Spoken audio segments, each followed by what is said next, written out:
एतराज़ात सच क्या है? इस्लाम पर उठाए जाने वाले सवालों का जवाब। अस्सलामु अलैकुम वरहमतुल्लाहि वबरकातुहू। अल्हम्दुलिल्लाह वस्सलातु वस्सलाम अला रसूलिल्लाह वअला आलिहि वसहबिहि अजमईन, अम्मा बाद। मैं आप सब का इस्तकबाल करता हूं आज के इस स्ट्रीम में। आज हम हमारे प्रोग्राम एतराज़ात सच क्या है, इस प्रोग्राम के अंदर ध्रुव राठी, मशहूर यूट्यूबर, के एक वीडियो का जायजा लेंगे जो वीडियो कल रिलीज हुई है, जिसके अंदर क्या सही बात है क्या गलत बात है मैं आपके सामने रखूंगा। कर दूं सबसे पहले कि मैं कुछ बातों को अप्रिशिएट करने वाला हूं इस वीडियो के अंदर। कुछ बातें बहुत अच्छी थी और मैं इस बात को सराहना चाहता हूं, और कुछ चीजें जो मिस्टेक्स के तौर पर हम सब देख सकते हैं, जो मैं इंफॉर्मेशन आपके साथ शेयर करूंगा, मैं समझता हूं ये लैक ऑफ इंफॉर्मेशन है। तो मेरी इस वीडियो का मकसद है सही इंफॉर्मेशन पहुंचाना, ध्रुव राठी तक भी पहुंचाना, उसके व्यूअर्स तक भी पहुंचाना, आम लोगों तक भी पहुंचाना। मकसद हमारा यह है कि हम सही बात, कंप्लीट इंफॉर्मेशन जाने। और होता है कभी मिस्टेक्स होती है, सब इंसानों से मिस्टेक होती है। तो आइए आज का प्रोग्राम हम शुरू करते हैं। मैं स्टार्ट करूंगा इस प्रोग्राम को कुछ मिस्टेक्स के साथ। तो मैं मिस्टेक से शुरुआत भले ही कर रहा हूं, और साथ साथ में बीच बीच में हम कुछ चीजें अच्छी भी देखेंगे, अप्रिशिएट भी करेंगे। और ये एक बहुत ही ऑब्जेक्टिव प्रोग्राम है, मतलब हम किसी प्री कंसीव नोशन के साथ नहीं बैठे हैं, कुछ बायस, प्रेजुडिस, तासुब के साथ नहीं बैठे हैं। हम इंसान हैं, इंसानों से मिस्टेक हो सकती है, कभी कोई बात अलग भी हो सकती है, कहीं नजरियात भी अलग हो सकते हैं, कहीं किसी का नजरिया अलग हो। तो हम सब एक दूसरे के साथ अपने नजरिए को शेयर करते हैं ताकि सही बात क्या है वो हम सबके सामने आ जाए इंशाल्लाह। तो आइए स्टार्ट करते हैं। मैं एक मेरे पास कई क्लिप्स यहाँ पे मैंने उस वीडियो में से निकाली है, तो मैं एक वीडियो क्लिप से स्टार्ट करता हूं। और ये एक तरह का एक बेस बात है, यानी एक ऐसी चीज है जिसके ऊपर बहुत सारी चीजें हैं। और ध्रुव राठी ने यही कोशिश की कि बताएं कि किस तरह से क्रिश्चियनिटी, इस्लाम, हिंदुइज्म और दूसरे मजहबों में, कई चीजों में, जुडाइज्म में कॉमन चीजें हैं और कई सारी कॉमन बातें मौजूद है। तो आइए हम स्टार्ट करते हैं इसे, इस एक वीडियो क्लिप से। देखो तो हिंदू लोग एक्चुअली में मूर्तियों की पूजा नहीं करते, बल्कि भगवान का गहराई से देख, अगर आप गहराई से। मैं ये क्लिप शेयर कर रहा हूं, जस्ट 1 मिनट। हाँ सॉरी।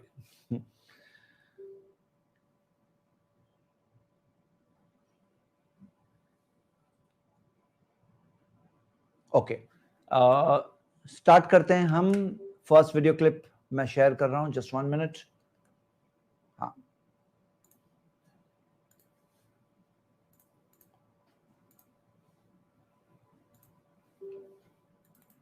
देखो तो हिंदू लोग एक्चुअली में मूर्तियों की पूजा नहीं करते, बल्कि भगवान की पूजा करते हैं मूर्ति के थ्रू।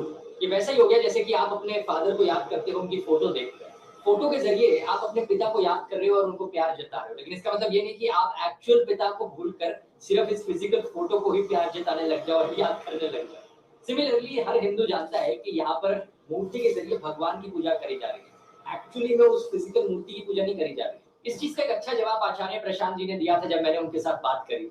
मूर्ति जो है वो एक सफल प्रयोग रहा, मूर्ति अमूर्त तक जाने का एक अच्छा साधन रही है। और जब मूर्ति पूजा की जाती है तो उसमें कभी नहीं कह दिया जाता कि मूर्ति सत्य है, उसमें ये कहा जाता है कि मूर्ति के माध्यम से मैं सत्य में प्रवेश करूंगा, साकार के माध्यम से मैं निराकार में प्रवेश करूंगा। तो आइए इस चीज का हम एक जायजा लें। और मैं जायजा लेने में, क्योंकि उन्होंने ये बात बताई कि किस तरह से क्रिश्चियनिटी के अंदर भी आइडल वर्शिप मिलती है, और किस तरह से इस्लाम के अंदर जब ये कहा गया है, उन्होंने 2 कुरान के वर्सेस बताए, सूरा 4 वर्स 48 और सूरा 31 वर्स 13, जिसके अंदर ये कहा गया है कि इन्नल्लाह ला यगफिरु अन युश्रका बिही, अल्लाह हरगिज माफ नहीं करेगा कि तुम अल्लाह के साथ किसी को शरीक करो। तो एक ये बात थी कि उस एक मालिक के अलावा किसी और की वर्शिप मना है, उस एक मालिक के अलावा किसी और की वर्शिप मना है। तो उनका यह कहना था कि वर्शिप करने में तरीका जो हो सकता है कि चाहे फोटो के जरिए हो, चाहे मूर्ति के जरिए हो, लेकिन उस एक की वर्शिप हो। तो यहां पर आप सबके सामने मैं एक बात बता दूं कि कुरान के अंदर बहुत क्लियरली मना किया गया है। सूरह साफात की आयत है जिसके अंदर आता है कि इब्राहिम अलैहिस्सलाम ने अपनी कौम के लोगों से कहा, अताबुदूना मा तनहितूना, क्या तुम उनकी इबादत करते हो जिन्हें तुम अपने हाथों से बनाते हो। जिन्हें तुम अपने हाथों से बनाते हो, यानी कि उनकी वर्शिप गलत है। और कुरान के अंदर कई वर्सेस के अंदर आइडल वर्शिप को रॉन्ग बताया गया है। और जहां तक ये सवाल मुसलमानों का है, और मुसलमानों के ताल्लुक से इसमें कोई शक नहीं होना चाहिए, आप किसी भी मस्जिद में जा सकते हैं, कहीं भी देख सकते हैं, आपको कहीं नहीं मिलेगा कोई भी टाइप का, कितना भी कम इल्म मुसलमान क्यों ना हो, कि किसी ने अल्लाह की मूर्ति बनाया है, ऐसा कहीं नहीं मिलने वाला। तो ये एक ऐसी चीज है जो यूनिवर्सली मुसलमान फॉलो करते हैं, एक्सेप्ट करते हैं, और इस बारे में कोई डाउट नहीं है। तो इस चीज में हम ये देख रहे हैं कि एक डिफरेंस है। देखिए, हम सबको समझना चाहिए, इंसान होने के नाते कई चीजों में हमारी समझ में डिफरेंसेस हो सकते हैं। कहीं किसी की सोच कुछ हो, किसी की सोच कुछ हो। अब या तो मूर्ति पूजा सही है या तो मूर्ति पूजा गलत है। एज ह्यूमन बीइंग्स हम सबको इस बारे में गौर करना चाहिए कि सही क्या है, और वो चीज को फॉलो करना चाहिए। जो भी चीज सही है हम फॉलो करेंगे। अब क्योंकि ध्रुव राठी ने एक मिसाल पेश की, उन्होंने क्या कहा कि जिस तरह से एक शख्स अपने फादर की फोटो देख रहा है और फादर की फोटो देखकर फादर को याद करता है, अपने वालिद को, अपने फादर को याद करता है, तो वो किसे याद कर रहा है? वो फोटो को नहीं याद कर रहा है, वो फोटो के जरिए अपने वालिद को याद कर रहा है। लेकिन आप इस बात पर गौर करिए कि वो फोटो भले ही छोटी है, भले ही बेजान है, लेकिन है वो उस वालिद की ही फोटो है। लेकिन अगर आप एक चीज से एक अंदाजा लगाइए कि क्या अंतर है, क्या गैप है वो चीजों में जो हमारे सामने है और हमारे मालिक में, यानी जो मूर्ति एक इंसान बनाएगा, चाहे कितनी भी खूबसूरत और कितनी भी बड़ी क्यों ना हो, आप देखोगे कि कितना बड़ा अंतर है। मैं आपको एक एक्चुअल पावर पॉइंट के जरिए बताना चाहता हूं। देखिए, ये है हमारे यूनिवर्स, हमारे कायनात के बारे में, कि हमारे यूनिवर्स में 2 ट्रिलियन गैलेक्सीज है। 2 ट्रिलियन यानी 2 लाख करोड़ गैलेक्सीज है। और 2 लाख करोड़ गैलेक्सीज में से आप देख सकते हो कि एक जो गैलेक्सी हमारी मिल्की वे, कितने 2 लाख करोड़ गैलेक्सीज में से एक गैलेक्सी है मिल्की वे। ये मिल्की वे गैलेक्सी के अंदर 10,000 करोड़ से 40,000 करोड़ सितारे हैं। 10,000 करोड़ से 40,000 करोड़ सितारे हैं। और वो सितारे जो इतने सारे 10,000 करोड़ 40,000 करोड़ सितारे, वो एक गैलेक्सी मिल्की वे जो 2 लाख करोड़ गैलेक्सीज में से एक है। अब उसमें हम सूरज के सामने आते हैं, जो वो 10,000 से 40,000 करोड़ सितारों में से एक सितारा है, और उसके सामने देखते हैं तो एक छोटा सा प्लैनेट दिख रहा है ना, वो ब्लू कलर का, वो है हमारी जमीन। और वो जमीन पर अगर जैसे मिसाल के तौर पे हमारे ध्रुव राठी ने जीसस क्राइस्ट की मिसाल दी, तो जीसस क्राइस्ट जेरूशलेम शहर में बॉर्न हुए थे। तो जेरूशलेम देखिए कि एक छोटा सा डॉट है, और मैं मुंबई से हूं तो मैं मुंबई को देख रहा हूं ऊपर से, तो एक डॉट है, छोटा सा डॉट है। और मुंबई इतना बड़ा शहर, लेकिन वो है एक छोटा सा डॉट इस जमीन पर। ये जो जमीन है ना, इसके ऊपर एक डॉट जितनी हैसियत भी नहीं है हमारे शहरों की। और हम बात कर रहे हैं कि इस शहर में रहने वाला एक इंसान जो एक मूर्ति बनाएगा, तो वो मूर्ति इस दुनिया के पालनहार बनाने वाले के लिए कितना बड़ा रिप्रेजेंटेशन है, क्या किस तरह का रिप्रेजेंटेशन है। वो फोटो जो आपके वालिद की है, वो फोटो इमेज टेक्नोलॉजी से, मिरर इमेज टेक्नोलॉजी से बनाई गई है, वो मिरर की इमेज ही सेव की गई है। हाँ, तो वो उनकी रिप्रेजेंटेशन है। लेकिन जो भी मूर्ति एक इंसान बनाएगा, आप खुद देखो ना, अंतर कितना बड़ा है ना, गैप कितना बड़ा है। अच्छा, मैं मानता हूं कि हम इंसानों को ऊपर वाले ने अपना एक बहुत बड़ा इंट्रोडक्शन दिया, क्योंकि अगर ये कायनात इतनी बड़ी नहीं होती, छोटा सा यूनिवर्स होता, तो हम लोगों को उसके पावर का, उसकी ग्रेटनेस का उतना बड़ा इंट्रोडक्शन नहीं मिलता था जितना अभी मिल रहा है। कि हम देख सकते हैं कि सारे वो इंसान जो वर्शिप करते हैं, जो इंसानों की वर्शिप करते हैं, और यहाँ की पृथ्वी पर, जमीन पर रहने वाली चीजों की वर्शिप करते हैं, तो हमारे लिए तो ये इंट्रोडक्शन देख के ही समझ में आ जाता है कि हम किसकी बात कर रहे हैं, हम वो जिस महान की बात कर रहे हैं, जिस जात की बात कर रहे हैं, वो कितना महान है। तो मैं यही बात रखूंगा कि ये example actually as a human being, इंसान के तौर पर, एक इंसान के साथ सिर्फ शेयर कर रहा है इंफॉर्मेशन, कि ये बात जो है इनअप्रोप्रिएट लग रही है। और जहां तक तजुर्बा है, तो हम देखते हैं कि तजुर्बा जो है ना, एक इंसान का दुनिया में सही भी हो सकता है, गलत भी हो सकता है। दुनिया एक इम्तिहान की जगह है, एग्जाम की जगह है। यहाँ पे ऐसे भी लोग हैं जो चोरी करके पाते हैं और बोलते हैं मेरा अच्छा तजुर्बा हुआ। तजुर्बा दलील नहीं हो सकती। तो मैं सिर्फ ये बात रख रहा हूं कि इस यूनिवर्स के पालनहार के लिए एक मूर्ति एक बहुत बड़ा हकीकत में अपमान है।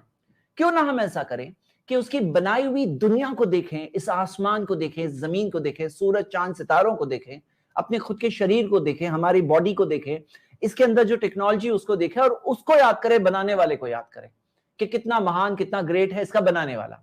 तो ये हम सब के लिए बेहतर है और इससे हम उस अपमान से बच सकते हैं जो अपमान न जानते हुए एक इंसान कर रहा होगा अपनी आस्था के अंदर। देखिए, आस्था एक बात है, लेकिन आस्था हमारी सही चीज पर हो। क्योंकि अब देखिए, एक मूर्ति जो आपने बनाई, उसके बाद क्या होगा? उसके बाद किसी और की इमेजिनेशन में कोई और मूर्ति आएगी, एक दूसरी मूर्ति बन जाएगी, तीसरी की तीसरी बन जाएगी, चौथे की चौथी हो जाएगी, हर किसी की अलग अलग मूर्ति होगी, क्योंकि हर किसी के इमेजिनेशन में या जो कैरेक्टर को वो कह रहे हैं वो अलग अलग कैरेक्टर्स होते हैं। अब यहाँ पे क्या होता है कि हम उस एक पालनहार, एक मालिक जो आपका, मेरा, हम सबका मालिक है, वो एक मालिक से कहीं दूर हो गए, है ना, हम दूर हो गए। और ये चीज है जो हम सबको सोचना चाहिए। फाइनली क्या हो रहा है कि इसके अंदर कई सारी चीजें हैं। जैसे मान लो कि एक इंसान है, वो एक इंसान है, वो खा रहा है, पी रहा है, नींद, आराम, चैन, उसको बहुत सी चीजें चाहिए। अब ये मानना कि ये इंसान इस दुनिया का पालनहार है, क्या हम ये मान सकते हैं? नहीं मान सकते। चाहे कितना भी महान इंसान क्यों ना हो, हम उससे प्रेरणा ले सकते हैं, उससे इंस्पिरेशन ले सकते हैं, उससे अच्छी बातें सीख सकते हैं, लेकिन हमारी सारी जो श्रद्धा, उपासना, इबादत, बंदगी, वर्शिप जो है ना, पूजा जो है, वो उस एक मालिक जो पालनहार है, इस दुनिया का पालनहार है, तो उसके लिए होनी चाहिए। ये एक छोटी सी बात है। चलिए हम सेकेंड वीडियो क्लिप की तरफ बढ़ते हैं। मुझे थोड़ा शेयर, जब भी मैं शेयर करूंगा तो थोड़ा सा कुछ एक गैप आएगा, लेकिन प्लीज बेयर विथ मी, ताकि हम लोग ये जल्द से जल्द इस्लाम पर उठाए जाने वाले सवालों का जवाब। ठीक है, मैं सेकंड क्लिप की तरफ बढ़ रहा हूं।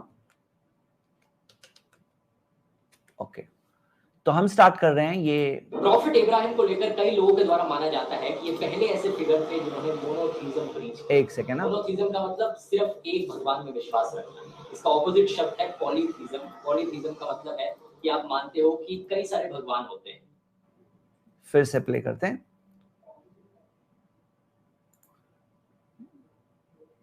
प्रॉफिट इब्राहिम को लेकर कई लोगों के द्वारा माना जाता है कि ये पहले ऐसे फिगर थे जिन्होंने मोनोथीज्म प्रीच किया। मोनोथीज्म का मतलब सिर्फ एक भगवान में विश्वास रखना। इसका ऑपोजिट शब्द है पॉलीथीज्म। पॉलीथीज्म का मतलब है कि आप मानते हो कि कई सारे भगवान होते हैं। ठीक है, देखिए, इसमें सबसे पहले मैं एक बात ये कहूंगा कि प्रॉफिट इब्राहिम और सारे प्रॉफिट्स, उनकी जो इमेज बनाना, जो मूर्ति बनाना, फोटो बनाना, यहां से शुरुआत होती है। क्योंकि इंसानों के मामला क्या होता है ना, कि एक होता है तारीफ करते करते करते करते, एक होते हैं भाग्यवान, अच्छे भाग्य वाले, और एक होते हैं भगवान, गॉड। तो किसी की तारीफ जब करते हैं ना, तो भाग्यवान को भगवान बना देते हैं। इंसान की तारीफ करते करते ये समझते हैं कि यही है पालनहार, इस सृष्टि को चलाने वाला ये है। तो अब ये चीज मिस्टेक होती है। इसी वजह से जो हम देखते हैं कि जितने ये जो महान पुरुष हैं, जैसे इब्राहिम अलैहिस्सलाम के बारे में बात आ रही है, तो उनके लिए जो फोटो बनाना ये रॉन्ग है एक्चुअली। और ये फोटोज के अंदर गड़बड़ ये होती है कि एक पर्सन का इमेजिनेशन होता है, इमेजिनेशन में सही गलत सारी बातें आ सकती है, और फिर उसके बाद यही चीज होती है कि इंसान प्रेरणा लेते लेते पूजा करने लगता है, वर्शिप करने लगता है। दूसरी चीज, जो गॉड के लिए एक ऐसे ओल्ड मैन की फोटो जो आपने देखा आई, वो भी बिल्कुल गलत है। आप सोचिए ना कि आप किसकी बात कर रहे हो। एक इंसान जो दुनिया पे रहता है, उसकी क्या हैसियत है? जमीन की क्या हैसियत है पूरे सूरज के सामने? सूरज की क्या हैसियत है मिल्की वे गैलेक्सी में? मिल्की वे गैलेक्सी की क्या हैसियत है यूनिवर्स के अंदर? हम यूनिवर्स के बनाने वाले की बात कर रहे हैं। तो उसके लिए इस तरह के एक ओल्ड मैन बैठा हुआ है थ्रोन पर, ये बिल्कुल गलत है। मतलब मैं शेयर कर रहा हूं बात। अब इसके अंदर ये जो कहा गया कि फर्स्ट प्रॉफिट इब्राहिम अलैहिस्सलाम, इब्राहिम, तो हाँ, उन्होंने भी बताया, और ये बात है कि इस्लाम के अंदर फर्स्ट प्रॉफिट आदम अलैहिस्सलाम खुद वो गाइडेंस लेकर आए थे। जो पहले इंसान, पहले मनुष्य, वो दुनिया में जब आए तो गाइडेंस लेकर आए। हाँ, तो ये एक बड़ी बात है, और वो फर्स्ट प्रॉफिट थे, उन्हें रास्ता बताया गया। और इसी वजह से अब हम आगे बढ़ते हैं आदम अलैहिस्सलाम की स्टोरी की तरफ। ये स्टोरी मैं 2 क्लिप्स में आपके साथ, और ईव की कहानी से ही करते हैं। एडम और ईव की कहानी का नाम जरूर आपने कहीं ना कहीं तो सुना ही होगा। चुके हैं जरा, एडम एंड ईव। पहले एडम और ईव की कहानी से ही करते हैं। शेयर हो रहा है? ईव की कहानी का नाम जरूर आपने कहीं ना कहीं तो सुना ही होगा। ठीक है, हम एडम और ईव की कहानी से स्टार्ट कर रहे हैं। चलिए, मैं अभी इसे शेयर करूंगा। साल 1500s में एक बड़े फेमस पेंटर रहते थे। अच्छा, मैं सबसे पहले तो हमारे एक पर्सन ने ट्राई किया कि कुछ चीजें ब्लर आउट करें, फिर भी कोई चीज हो सकता है विजिबल हो, तो चलिए हम इस पे डिस्कस करेंगे। क्योंकि कुछ इमेजेस जो है ना गैर मुनासिब भी थी। इसके अंदर इमेजेस बनाना ही एक तो फर्स्ट गलत है, लेकिन उसके साथ कुछ चीजें जो होती है ये गैर मुनासिब होती है। स्टार्ट कर। 1500s में एक बड़े फेमस पेंटर रहते थे माइकल एंजेलो नाम से। इन्होंने ये बड़ी ऐतिहासिक पेंटिंग बनाई जो कि आज के दिन आपको वेटिकन सिटी म्यूजियम में मिलेगी। इस पेंटिंग में दिखाना चाह रहे हैं कि कैसे भगवान के लिए इस टाइप की फोटो बनाना, ऐसी पेंटिंग बनाना अपमान है। ये हम सब इंसानों को ऐसी चीजों को गलत मानना चाहिए, ऐसी चीजें कहना बिल्कुल गलत है। ये एडम को बनाने के बाद उन्हें गार्डन ऑफ ईडन में प्लेस कर दिया। इस गार्डन में 2 पेड़ लगे हुए थे। पहले पेड़ सिर्फ 2 नहीं थे, पेड़ तो बहुत थे। हाँ, पेड़ तो बहुत थे, और हमारे पास वो पेड़ का जो नाम है, ये Christian version of the story है। मैं चाहता हूं कि ये चीज के बारे में आपके साथ एक अच्छा डिटेल्ड प्रेजेंटेशन में शेयर करूंगा। पहले Christian version of the story है, हम चंद चीजें देखेंगे। द ट्री ऑफ लाइफ और दूसरे पेड़ का नाम the tree of knowledge of good and evil. भगवान ने कहा कि जो खाना है खा लो, बस इस दूसरे पेड़ से कोई फल तो। ये दोनों ट्री के नाम हमें नहीं मिलते। हाँ, वो ट्री था, क्या कौन सा ट्री था कुरान में, मैं आपको इस्लामिक वर्जन बता रहा हूँ क्योंकि वहां नहीं बताया गया था, तो मैं इंफॉर्मेशन शेयर कर रहा हूँ जी। और कई लोगों के लिए शायद कंफ्यूजन हो, ये बताने में मेरा मकसद क्या है, मैं आपको एक बात बता दूं।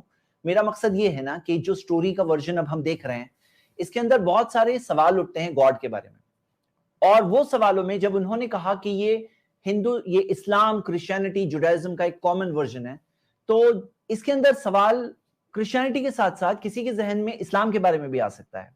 तो मैं आपके सामने बता करके क्लियरली बताऊंगा कि क्या डिफरेंस है दोनों स्टोरीज में, क्या डिफरेंस है और क्या है सही बात। मैं आपके साथ सिर्फ इंफॉर्मेशन शेयर कर रहा हूं ताकि हम सब उस सही बात को जान सके।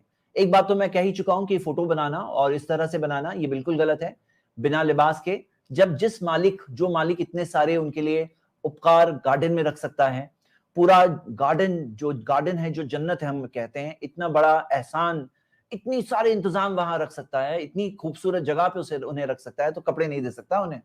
तो कपड़े दे सकता है। तो ये कहना कि इस तरह से वो टोटल इस तरह से थे, ये कहना गलत है।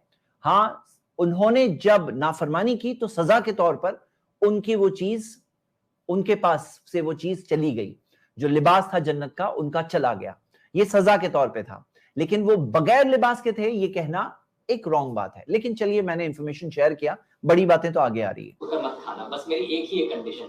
फिर भगवान ने सोचा कि ये एक आदमी अकेला बड़ा लोनली फील करेगा, कोई ना कोई हेल्पर जरूर होना है। फिर भगवान ने सोचा, अच्छा यानी बाद में थॉट आ रहा है, ओहो हो, यानी इंसान के लिए जैसा इंसानों में होता है ना कि कोई चीज करने के बाद में आफ्टर थॉट्स आते हैं, अरे ये तो मैं सोचा ही नहीं। तो ये बात ऊपर वाले के लिए सही नहीं है, क्योंकि आपको मैं बता दूं, कुरान में ये दिया है कि वल्लाहु अला कुल्ली शैइन अलीम, अल्लाह हर चीज को जानने वाला है, वो पीछे आगे हर चीज को जानता है। और अल खबीर उसके नामों में से जो इस्लाम में नाम दिए गए, अल खबीर यानी कि हर चीज की खबर रखने वाला, तो उसके पास पहले से इंफॉर्मेशन है हर चीज की।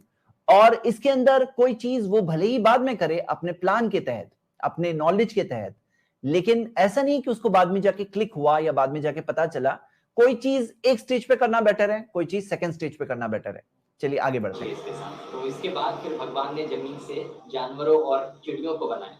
ये वर्जन कुरान में, हदीस में कहीं नहीं है कि पहले एडम के बाद जानवरों और चिड़ियों को इसलिए बनाया ताकि एडम के पास कंपनी हो जाए, जैसे आप देख रहे हैं शेर के ऊपर हाथ फिरा रहे हैं, ऐसा कहीं कुरान हदीस में नहीं है। ये इस्लामिक वर्जन से कोई कनेक्शन नहीं है इसका जी।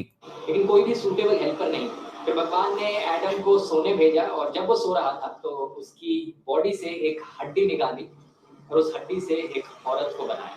इस औरत हड्डी से बनाया, ये बात सही है, ये एक हदीस में आता है। और आदम से ही हव्वा को बनाया गया, यानी कि एक में से दूसरे को बनाया गया, ये बात सही है। खुलिकत मिन दिलैन, फसली से बनाया गया है, ये बात भी सही है, ये इस्लामिक सोर्सेज में भी है। आइए आगे देखते हैं। एडम ने ईव रखा। ईव को एवा भी बुलाया जाता है, जिसका मतलब लाइफ होता है। एक दिन क्या होता है कि एक सांप आकर ईव को बहकाने की कोशिश करता है कि ये फॉरबिडन, ये जो सांप आकर ईव को बहकाने की कोशिश करता है, यानी कि औरतें हैं जो फिसल गई। और आगे देखिए, लेकिन ये बात कुरान के खिलाफ है, कुरान और हदीस के दोनों के खिलाफ है। को खा लो। ये जो पेड़ है जिसको लेकर भगवान ने कहा है कि इसका कोई फल नहीं खाना, इसे खा लोगे तुम्हारी आंखें खुल जाएगी, तुम बिल्कुल सांप की शक्ल में आया, ऐसा भी कुछ नहीं है, वो सांप वगैरह ऐसा कुछ नहीं है। और सांप के बारे में जो आगे आने वाला है कि सांप को ये सजा दी गई कि अभी तुम्हें तुम्हारे पेट के बल चलना पड़ेगा, ऐसा भी इस्लामिक सोर्सेज में कहीं नहीं, कुरान हदीस में कहीं नहीं है। भगवान जैसे हो जाओगे। तो बहकावे में आकर ईव उस फल को खा लेती है और अपने पति एडम को भी खिला देती है। ईव खा ली, ईव ने एडम को खिलाया, ऐसा कहीं नहीं है, कहीं कुरान में नहीं है, हदीस में नहीं है। ये दिया हुआ है कि दोनों फिसल गए, दोनों से गलती हुई, एक चीज मना की गई थी, दोनों ने वो चीज नाफरमानी की, दोनों को बाद में एहसास हुआ, दोनों ने अल्लाह से माफी मांगी और अल्लाह ने दोनों को माफ किया। जैसे कि कुरान में सूरह आराफ में सूरह 7 आयत नंबर 23 में आता है, दोनों ने अल्लाह से माफी मांगी। और सूरह बकरा के अंदर 7 जगहों पे कुरान में टोटल आपको ये स्टोरी मिलेगी। लेकिन कहीं ये नहीं कि ईव ने दिया यानी हव्वा ने किया ये और पूरा दोष लेडी पर, ऐसा कहीं इस्लामिक सोच में नहीं है। ये बात क्यों बताना जरूरी है? क्योंकि कोई जब ये देख रहा है और उसको ये टाइटल से ऐसा लग रहा है कि ये कॉमन चीजें हैं, तो ये बात वाज़ेह कर देना जरूरी है कि ऐसी चीज इस्लामिक सोर्सेज में कहीं नहीं है, कुरान में कहीं नहीं है। और जब भगवान को ये चीज पता चलती है तो फिर से भगवान के लिए ऐसी फोटो बनाना बिल्कुल रॉन्ग है। ये इंसान है, जो इंसान अपनी इमेजिनेशन से काम कर रहे हैं। जरा पूरी यूनिवर्स की तरफ अगर पुराने टेलीस्कोप वगैरह नहीं था, वो भी देखते अगर थोड़ा, तो उनको एहसास होता कि हम किसकी बात कर रहे हैं। जी, गुस्से में वो उन्हें श्राप देते हैं। सांप को कर्ज किया जाता है कि वो अपनी पूरी जिंदगी अब अपने पेट के बल ही क्रॉल, सांप पेट के बल ही चलेगा, ऐसा कहीं कुरान में नहीं है, हदीस में नहीं है। और सांप के बारे में ऐसी बात कहीं हमें नहीं मिलती। करते रहेगा और धूल मिट्टी खाएगा अपनी पूरी जिंदगी। औरत को श्राप दिया जाता है कि उसे बच्चे पैदा करने होंगे और बच्चे पैदा करते वक्त बहुत भारी लेबर पेन्स होंगे। औरत को ये श्राप दिया गया, ये बात बिल्कुल गलत है कि औरत को श्राप दिया गया, बल्कि इस्लाम के मुताबिक ऐसा कोई श्राप औरत को नहीं दिया गया। जब औरत बच्चे पैदा करती है, ये उसके लिए एक बहुत बड़ी बात होती है, एक बहुत बड़ी, एक ऐसी चीज जिससे उसको इज्जत मिलती है। सही बुखारी की हदीस है, प्रॉफेट मोहम्मद सल्लल्लाहु अलैहि वसल्लम को पूछा गया कि कौन है जो मेरी कंपेनियनशिप का सबसे ज्यादा हकदार है? उन्होंने कहा तुम्हारी माँ। फिर उनसे पूछा गया ओके, उनके बाद कौन, माँ के बाद कौन? तो उन्होंने कहा उसके बाद तुम्हारी माँ। फिर कहा उसके बाद कौन? उसके बाद तुम्हारी माँ। 3 बार कहा फिर उसके बाद कौन? कहा उसके बाद तुम्हारे वालिद यानी तुम्हारे फादर। तो पता चला कि वालिदा का इतना ऊंचा स्टेटस है और कुरान में अल्लाह ताला ने इस चीज को कई बार मेंशन किया है, हमलतहु उम्मुहु वहनन अला वहन।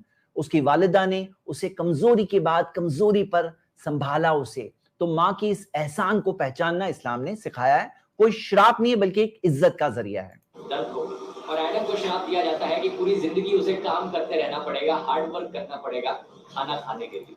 तो ये जो श्राप है ना कि हार्ड वर्क करना पड़ेगा, ऐसा नहीं है, बल्कि बनाते टाइम पे ही अल्लाह ताला ने फरिश्तों को बताया था कि मैं एक जमीन के लिए खलीफा बना रहा हूं, खलीफतुल अर्द, जमीन के लिए। तो आदम बने ही थे जमीन के लिए, आदम नहीं बने थे जन्नत में रहने के लिए। लेकिन एक लेसन है जो वहां से मिला। यहाँ पे मैं आपको दोनों आइडियोलॉजीज में फर्क बताना चाहता हूं जो मिस हो गया है। इसी के साथ साथ गार्डन ऑफ ईडन से एडम और ईव दोनों को बाहर निकाल फेंका जाता है और वो अपनी बाकी की जिंदगी धरती पर जाकर बिताते हैं। ओके, बाकी की जिंदगी धरती पे बिताते हैं, ये जो कहा गया। अब आइए हम सब देखते हैं कि क्या डिफरेंस है आखिर में बुनियादी बेसिक आइडियोलॉजी में, क्या डिफरेंस है जो हम देख सकते हैं। बेसिक आइडियोलॉजी की हम बात कर रहे हैं, जस्ट 1 मिनट। हाँ, देखिए यहां पर मैं एक पावर पॉइंट शेयर करके आपको बताता हूं ताकि हम लोग इस बात को, टॉपिक को बहुत अच्छे से डायरेक्टली समझ लें कि क्या फर्क है, ताकि इंसानों की बहुत बड़ी तादाद जो मुस्लिम्स हैं और इंसानों की बहुत बड़ी तादाद जो क्रिश्चियंस हैं, और ये दोनों में क्या डिफरेंस है मैं आपको सिंपल अल्फाज में बताना चाहता हूं। और मैं रिप्रेजेंट कर रहा हूं और ये बात को ताकि बताऊं क्योंकि आदम अलैहिस्सलाम की स्टोरी से ही बहुत बड़ा डिफरेंस पैदा होता है। आदम अलैहिस्सलाम की स्टोरी से क्रिश्चियंस का एक डॉक्ट्रीन है जिसे ओरिजिनल सिन कहते हैं। वो कहते हैं आदम अलैहिस्सलाम ने जो नाफरमानी की अल्लाह की, गॉड की, तो वो ओरिजिनल सिन आदम से उनकी औलाद यानी बाप का गुनाह, जुर्म बेटे पर, बेटे का बेटे पर, बेटे का बेटे पर, इस तरह से सारे इंसानों पर ये जुर्म है। वो कहते हैं एक बच्चा भी पैदा होता है तो वो ओरिजिनल सिन का बोझ लेकर पैदा होता है। और ये चीज चाहे क्या रोमन कैथलिक्स हो या प्रोटेस्टेंट्स हो, दोनों में। तो यहां पे एक सवाल उठता है कि भाई सोचो जरा कि एक जज है और वो जज अगर कहे कि भाई क्रिमिनल नहीं मिल रहा है ना, तो मैं क्रिमिनल के बच्चे को सूली पे चढ़ा दूंगा, तो कोई भी कहेगा कि ये इंसाफ है? तो नहीं कहेगा भाई, ये कैसे? तो आदम का जुर्म कोई भी इंसान पर नहीं है कि क्रिमिनल के बेटे को कोई भी नहीं कहेगा कि सूली पे चढ़ा दो। तो ऊपर वाले ने, इस्लाम ने कंसेप्ट ये बताया है, इन्नल्लाह ला यज़लिमु मिस्काला ज़र्रा, अल्लाह जर्रा बराबर भी नाइंसाफी नहीं करता, किसी के साथ नाइंसाफी नहीं करता। और कुरान का एक बेसिक रूल है कुरान और हदीस में जो दिया है, सूरा 6 वर्स 164, वला तक्सिबु कुल्लु नफ्सिन इल्ला अलैहा, कि जो भी एक शख्स कमाता है वो उसका उसी के ऊपर बर्डन है। वला तजीरु वाजिरतुन विज़रा उखरा, कोई बोझ उठाने वाला किसी और का बोझ नहीं उठाएगा। आदम ने जो किया वो जुर्म वहां पे एक गुनाह था, और वो गुनाह अल्लाह ताला ने बाद में, उन्होंने तौबा की, अल्लाह ने माफ कर दिया, वो गुनाह किसी और पर नहीं आया। और अगर माफ अल्लाह ताला नहीं भी करता तो भी इंसानों पे वो नहीं आता। और इसमें इस्लाम ने बताया कि सारे बच्चे जो पैदा होते हैं ना वो इनोसेंट पैदा होते हैं, और मोहम्मद सल्लल्लाहु अलैहि वसल्लम ने बताया कि पैदा होते हैं तो फितरत पे पैदा होते हैं, प्योर नेचर पे पैदा होते हैं। अब ये जो जेनेसिस का वर्स जो इन्होंने कोट किया एडम के ताल्लुक से, और ये जो बताया एडम और ईव के बारे में, तो ये मैंने ये हदीस आपको बताया कि कैसे माँ का कितना बड़ा स्टेटस है, जो मैंने अभी पढ़ के बताया था, वो हदीस का रेफरेंस आप स्क्रीन पे देख सकते हैं। और इस बारे में जो मैंने आपको बताया कि फतलक़ा आदमु मिन रब्बिही कलिमातिन, कि आदम ने अपने रब से वर्ड सीखे, फताबा अलैहि, और अल्लाह ने उसकी तौबा कबूल की।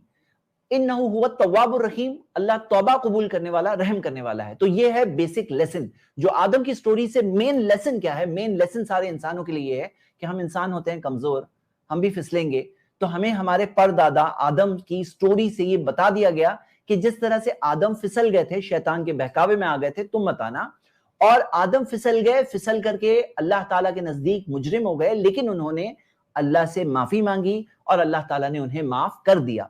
तो ये बताया गया कि अल्लाह की रहमत कितनी बड़ी है, अल्लाह की रहमत कितनी बड़ी है, क्योंकि कुरान की आयत है सूरा 39 वर्स 53, कुल या इबादी अल्लज़ीना असरफू अला अनफुसिहिम ला तक़नतू मिन रहमतिल्लाह, कहो ए मेरे बंदे अल्लाह की रहमत से मायूस मत होना, क्योंकि अल्लाह सारे गुनाह माफ करता है, सारे गुनाह माफ करने तैयार है, लेकिन इंसान सच्चे दिल से अल्लाह ताला से तौबा करे, जैसे कि इसके आगे की आयतों में दिया हुआ है। तो ये डिफरेंस हम देखते हैं कि क्रिश्चियनिटी में जो डिफरेंस है, क्रिश्चियनिटी में आदम का सिन सारे इंसानों पर है, इस्लाम में हर मुजरिम का गुनाह उसी पर है। आदम का सिन माफ नहीं हुआ, इस्लाम के मुताबिक माफ हुआ। क्रिश्चियनिटी के मुताबिक इंसान पैदा होता है, इविल पैदा होता है, ओरिजिनल सिन के बर्डन के साथ पैदा होता है, इस्लाम कहता है नहीं, फितरत पे पैदा होता है। इस्लाम क्रिश्चियनिटी के मुताबिक वो बर्डन सिन का बाप से बेटे तक जाता है, इस्लाम कहता है नहीं, हर शख्स पे सिर्फ खुद के गुनाहों का बर्डन है। ये मैंने आपको ये दोनों में डिफरेंसेस यहाँ की स्टोरी से बताया। अब यहां से बात आती है कि जीसस क्या हमारे गुनाहों के लिए मरे, और ये एक अलग बात है। और सही बात तो ये है कि जैसे कहा जाता है कि गॉड ने जीसस को भेजा कि वो हमारे गुनाहों के लिए मरे, तो सही बात तो ये कि जज अपने बेटे को क्या सूली पे लगाएगा कि भाई मुजरिम से मैं मोहब्बत करता हूं, मैं उसे सूली पे नहीं चढ़ाऊंगा, इसलिए मैं अपने ही बेटे को डाल दूंगा, सूली पे चढ़ा दूं। जैसे कंसेप्ट है कि जीसस इंसानों के गुनाहों को अपने कंधे पे लेकर गए और सूली पे अपनी जान दे दी, लेकिन सही बात तो यह है कि गॉड को अगर माफ करना था तो डायरेक्टली माफ कर देते। जीसस की कुर्बानी देने की क्या जरूरत है? ये मर्सी थोड़ी है, और ये इंसाफ भी नहीं है, ये इंसाफ भी नहीं है। हाँ, तो ये मैंने एक बात बताई। अब आइए मैं इसमें एक ध्रुव राठी के कमेंट पे जाता हूँ। कमेंट पे और मैं फेस टू फेस इस सवाल को ले रहा हूं जो उन्होंने एक बात कही है यहाँ पे। ये देखिए, वे अपने टॉप पिंड कमेंट है ध्रुव राठी का, और मैं ध्रुव से बात शेयर कर रहा हूं। ध्रुव, ये जो आपने बात टॉप पिंड कमेंट में जो लिखा है कि some Muslim saying that how can there be an idol of God when he has no body. मुसलमान कह रहे हैं कि गॉड का आइडल कैसे बना सकते हैं, मूर्ति कैसे बना सकते हैं जब उसकी बॉडी नहीं है। तो तब उन्होंने एक हदीस को दिया है, ध्रुव राठी ने एक हदीस को दिया है कि हदीस सही बुखारी सही मुस्लिम, that if any one of you is fighting with his brother he should avoid his face। कोई अपने भाई से लड़ रहा है तो उसके फेस को अवॉइड करना चाहिए, क्योंकि अल्लाह ने आदम को अपनी सूरत में, अपनी इमेज में बनाया। और फिर ध्रुव ये सेकंड एक कुरान की आयत कोट कर रहे हैं, सूरा 38 आयत नंबर 75, कि अल्लाह ने जिसमें कहा है कि मैंने आदम को अपने 2 हाथों से बनाया, तो यहाँ 2 हाथों का जिक्र है। तो यहाँ पर ध्रुव लास्ट पैराग्राफ में कह रहे हैं, और मैंने जैसे कहा कि ये आइडल वर्शिप वाला टॉपिक है ना, एक बहुत ही बेस टॉपिक है जो डिस्कस किया जा रहा है एक बड़े इंपॉर्टेंट हिस्से में इस वीडियो के, और इसी वजह से मैं इस टॉपिक को डिस्कस करना चाह रहा था फेस टू फेस, ताकि कम से कम हमारे सामने वो बात क्लियर हो जाए। ये टॉप पिन कमेंट है। However, I have not said anywhere that one should definitely worship through the idols itself। यानी कि उसके जरिए ही करना है, वो ये नहीं कह रहे। मतलब कोई करे तो गलत नहीं है, लेकिन को करना ही पड़ेगा ऐसा नहीं कह रहे। ध्रुव का कहना था किसी को नहीं करना ना करे, उनका ये पोजीशन है। लेकिन मैं आपके सामने बात वाजे कर दूं। सबसे पहले हैंड्स वाली बात है ना, हैंड्स वाली बात है। चलो आपको ये बात बताता हूं। अब हम मखलूक की बात कर रहे हैं, क्रिएशन। हम गॉड की बात नहीं कर रहे हैं, 2 मिनट के लिए गॉड की बात नहीं कर रहे हैं, हम सिर्फ क्रिएशन की बात कर रहे हैं। देखिए, घड़ी के हाथ होते हैं। अब हम लोग एक्सपेक्ट तो नहीं करते ना ऐसे हाथ होंगे, ऐसे हाथ हम एक्सपेक्ट तो नहीं करते हैं कि घड़ी के हाथ होंगे तो हम ऐसे हाथ एक्सपेक्ट करें, ये थोड़ी एक्सपेक्ट कर रहे हैं। ये मखलूक है, क्रिएशन है। पांव है, हाथी के पांव अलग है, चींटी के पांव अलग है, टेबल के पांव अलग है। हाँ, पांव की बात कर रहे हैं। फेस की बात कर रहे हैं तो माउंटेन का face of the mountain English में कहते हैं, फेस ऑफ द माउंटेन। अब हमारा चेहरा अलग है, माउंटेन का फेस ऑफ द माउंटेन अलग है। हाँ, तो पता क्या चला, ये तो सब क्रिएशन है, क्रिएशन है, क्रिएटर की बात नहीं कर रहे हैं, क्रिएशन की बात कर रहे हैं। तो इसमें हाथ अलग अलग टाइप के हाथ हैं, पांव अलग अलग टाइप के हैं, हाँ, चेहरे अलग अलग टाइप के हैं। तो यहां पे क्रिएटर जो है, हमारा क्रिएटर, वो कैसा है? तो कुरान के अंदर आता है वलम यकुल लहू कुफुवन अहद, उसके बराबर कोई नहीं, उसके बराबर कोई नहीं है। और सूरा 42 आयत नंबर 11 में आता है लैसा कमिस्ली शै, उसके बमिसल, उसके जैसा तो कोई भी नहीं है। मतलब अगर जो हम देखते हैं कि उसके दो हाथों का जिक्र है, लेकिन वो हाथ कैसे है, वो कैसा है, उसके जैसा कोई भी नहीं है। ऊपर वाले जैसा, गॉड ऑलमाइटी जैसा कोई भी नहीं है। तो हम देखते हैं कि ये कहना कि उसके जैसा कोई है, ये बात गलत है। ये कोई इमेजिन करें कि भाई हमारे दो हाथ है तो ऐसे ही दो हाथ ऊपर वाले के हैं, ये मानना है कि उसके हाथ है, लेकिन कैसे है? One that such that befits his majesty, जैसे उसके शान शान, उसके जैसा कोई नहीं। और वलिल्लाहिल मसलुल आला, उसके लिए है हाईएस्ट एट्रीब्यूट, यानी जो चीज है उसके अंदर हाईएस्ट, यानी कंपैरिजन नहीं कर सकते उसके साथ किसी का। तो कुरान में एक रूल है कि वान तकुलु अलल्लाहि मा ला तालमून, कि तुम अल्लाह के बारे में जो नहीं जानते वो तुम बोलो, ये बिल्कुल गलत बात है। यानी कि हम कोई बात, यानी अल्लाह के बारे में हमें रुका गया है कि हाथ कैसे हम नहीं बता सकते। हम ये कहते हैं मानते हैं, लेकिन कैसे हैं हम उसके बारे में कोई एग्जाम्पल भी नहीं दे सकते हैं। यानी कि गॉड का आइडल बनाना तो बहुत दूर की बात, कुरान में तो रूल है फला तदरिबु लिल्लाहिल अमसाल, अल्लाह के लिए मिसालें मत बनाओ। इन्नल्लाह यालमु व अंतुम ला तालमून, अल्लाह जानता है तुम लोग नहीं जानते। तो ये बात है। तो यहां पे हम ये मानते हैं कि सुप्रीम बीइंग है जो creator and controller of the universe है। लेकिन क्या होता है, बाज लोग क्या बोलते हैं कि बोले हाथ ये गलत है। कुछ लोग इस्लाम को जब क्रिटिसाइज करते हैं तो कहते हैं ये हाथ दिया ये गलत है, ये फेस दिया है गलत है। तो फिर वो क्या कर रहे हैं ना, वो डिनाई कर रहे हैं। एक मिसाल के जरिए बताता हूं, ये मिसाल बहुत फेमस मिसाल है कि अगर मान लो कोई कहे पेड़ है ना, पेड़, ये पेड़ का के अंदर पत्ते नहीं है, ओके, उसके अंदर जो शाखें है ना, ब्रांचेस भी नहीं है, उसके अंदर फल है ना, फल भी नहीं है, उसके अंदर जो तना है ना, तना, ट्रंक ऑफ द ट्री, वो भी नहीं है। तो लास्ट में कंक्लूजन निकलेगा कि पेड़ ही नहीं है। तो यहां क्या होता है कि लोग जब गॉड के एट्रीब्यूट्स को डिनाई करते हैं, देखो वो क्रिएटर है, इसने इस यूनिवर्स का बनाने वाला है, हम उसको इमेजिन नहीं कर सकते हैं, उसके जैसा कोई नहीं है। तो जब लोग उसके जो एट्रीब्यूट्स को, सिफात को डिनाई करते हैं, कहते हैं ये भी नहीं है, ये भी नहीं, ये भी नहीं है, तो लास्ट में कंक्लूजन क्या निकलता है ना कि वो कहते हैं हाँ कोई ताकत है, कोई एनर्जी है, बस इतना रह जाता है। फिर उसके बाद नेक्स्ट स्टेप क्या होता है, वो एनर्जी का भी इनकार कर देते हैं, तो गॉड का ही इनकार हो जाता है फिर। मतलब ये एक मिस्टेक है जो लोग करते हैं और जो हम सबको बचना चाहिए। हाँ, और ये जो जहां दिया है सूरत, अल्लाह की सूरत में, ये जो हदीस कोट की ध्रुराठी ने, ये हदीस है, सही मुस्लिम की हदीस है, फइन्नल्लाह खलक़ा आदम अला सूरतिही, अल्लाह ने आदम को अपनी सूरत में बनाया, अपनी इमेज में बनाया। तो इसका आंसर इब्न तैमिया रहमतुल्लाह ने बहुत अच्छे से बताया। एक हदीस के जरिए हम देखते हैं कि जो जन्नत में पहला ग्रुप जाएगा ना, उनका डिस्क्रिप्शन जो दिया हुआ है, एक बात कंपैरिजन से मैं बता रहा हूं, समझिए बात को। तो उनके बारे में दिया है कि अला सूरतिल कमरिल लैलतल बद्र, जैसे 14वीं का चांद जब फुल मून होता है ना, उनके चेहरे फुल मून जैसे रोशन होंगे। तो यहां पे भी सूरतुहुम, उनके चेहरे, तो ये जो उनकी सूरत, अब यहां पे जाहिर सी बात है मून कहां और उनके फेसेस कहां। तो हम देखते हैं कि जब यहां सूरत वर्ड दिया है तो एक पर्टिकुलर एट्रीब्यूट, एक पर्टिकुलर सिफत की बात हो रही है, अल्लाह नोस बेस्ट। तो यहां पर इब्न तैमिया रहमतुल्लाह कहते हैं कि जिस तरह से अल्लाह की तमाम सिफतों के हम कहते हैं हाथ है, कैसे हाथ है हम नहीं कह सकते हैं, शायान शान, वन विच बिफिट्स हिज मैजेस्टी, तो ऐसे ही सूरत भी सच एज बिफिट्स हिज मैजेस्टी, लेकिन हम उसके बारे में ये नहीं कह सकते हैं कि इंसान की सूरत जैसी सूरत, ये नहीं कह सकते हैं। हाँ, उसमें से जो चीजें जिक्र है, वो चीजें जिक्र है, वो हम मानते हैं। तो हमारा ये मानना है, आई टेल यू कि हमारा इस्लाम में ये मानना है कि हम मानते हैं कि क्रिएटर है, क्लियर डेफिनेट क्रिएटर है, ऐसे नहीं कि सिर्फ ताकत है, एक क्रिएटर है जिसके पास विल है, जिसके पास इल्म है, नॉलेज है। आप यूनिवर्स को देखो, उसके पावर का एक ब्यूटीफुल इंट्रोडक्शन मिल रहा है हमें, लेकिन हम उसके लिए सिमिलैरिटी कहना कि ऐसा है वो नहीं करते हैं। हम इस टाइप की सिमिलैरिटीज बयान नहीं करते हैं। जस्ट मैंने आप सबके सामने ये बात एक टोटल रखी। हाँ जी, तो चलिए इसके बाद आइए हम नेक्स्ट क्लिप लेते हैं। ये मैं शेयर कर रहा हूँ, थोड़ा सा लेकिन हम डिले अपनी होता कहानी है। में आगे बढ़े तो कई हजारों सालों बाद इंसानों की पॉपुलेशन बढ़ती है धरती पर और भगवान देखने लगते हैं इंसानों को और भगवान को देखकर लगता है कि इंसान बड़े ही दुष्ट बन गए हैं, बुरे बनते जा ओके, रहे हैं। शुरू कहानी में करता हूं आगे मैं। लेकिन हम अपनी कहानी में आगे बढ़े तो कई हजारों सालों बाद इंसानों की पॉपुलेशन बढ़ती है धरती पर और भगवान देखने लगते हैं इंसानों को और भगवान को देखकर लगता है कि इंसान बड़े ही दुष्ट बन गए हैं। भगवान को देखकर लगता है कि इंसान बने ही दुष्ट बन गए हैं, यानी कि बाद में लग रहा है, देखने के बाद लग रहा है। लेकिन हम जिस जात के बारे में बात कर रहे हैं, कुरान में जो दिया है वो अल खबीर है, उसके पास सब खबरें पहले से है। अल अलीम है, सब चीज का इल्म पहले से है, कंप्लीट नॉलेज है, जो हो रहा है, जो हो चुका है और जो होने वाला है, जर्रे जर्रे का इल्म। और आप सोचो, वो यूनिवर्स का चलाने वाला है, कंट्रोलर है, बनाने वाला है, उसके पास तो उतना इल्म होना जरूरी है। तो जो कुछ होने वाला था वो तो पहले से मालूम है, तो उसको मालूम पड़ने लगता है, ये बात सही नहीं है। मैं फिर से रिपीट कर रहा हूँ, ये इंसान बड़े ही दुष्ट बन गए, बुरे बनते जा रहे हैं। भगवान को रिग्रेट फील होने लगता है, यार क्यों अफसोस। बनाया मैंने इंसानों को, ये तो ऐसे निकले। वो डिसाइड करते हैं कि वो पूरी धरती को वाइप आउट कर दें। तो भगवान को अफसोस होने लगता है। ये भगवान के लिए शायान शान नहीं है। गॉड अलमाइटी, ऊपर वाला क्रिएटर, मैं आपको कुरान में क्या दिया बताऊंगा, ये उसके लिए सही बात नहीं है। ऊपर वाला भी ऊपर से देखता होगा तो उसे शर्म आती होगी। जितने इंसान, जानवर और चिड़िया हैं, सब खत्म कर दें।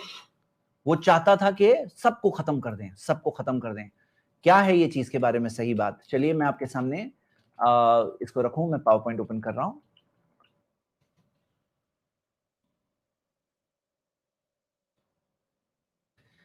चलिए, ये बात भी है ना, क्योंकि एक कंपैरेटिव एनालिसिस जब दो रिलीजन्स का कर रहे हैं तो एक कंफ्यूजन हो गया। क्या कंफ्यूजन हो गया, मैं आपको बताऊंगा। देखिए, ये है क्रिश्चियन बाइबल से, और बाइबल के अंदर रियली ऐसा कंसेप्ट है कि जैसे थर्ड लाइन देखिए, एक्सोडस चैप्टर 32 वर्स 14 में आता है, and the Lord repented of the evil which he thought to do unto his people, कि गॉड को रिपेंट हुआ, हाँ, he repented। और जेनेसिस 6:6 को देखिए, it repented the Lord that he had made man on the earth and it grieved him at his heart, कि उसके दिल में बहुत दर्द और तकलीफ हुई कि मैंने इंसान को बनाया क्यों। लेकिन इस्लाम में दिया है, वमा काना रब्बुका नसिया, तुम्हारा रब भूलता नहीं है, ला यदिल्लु रब्बी वला यंसा, मेरा रब मिस्टेक नहीं करता है, ना भूलता है, गलती नहीं करता है। ये है इस्लाम का कंसेप्ट। ये था क्रिश्चियन बाइबल में कंसेप्ट, कि क्रिश्चियन बाइबल में आप देखोगे गॉड 6 डेज में गॉड ने बनाया आसमान और जमीन को, 7वें दिन आराम किया। सूरा 31, ये एक्सोडस चैप्टर 31 वर्स 17, गॉड ने 6 डेज में बनाया, 7th डे रेस्ट किया। और इस्लाम के अंदर क्लियरली दिया है कि ला ताखुदुहु सिनतुन वला नौम, उसे ना नींद ना ऊंग काबू में करती है।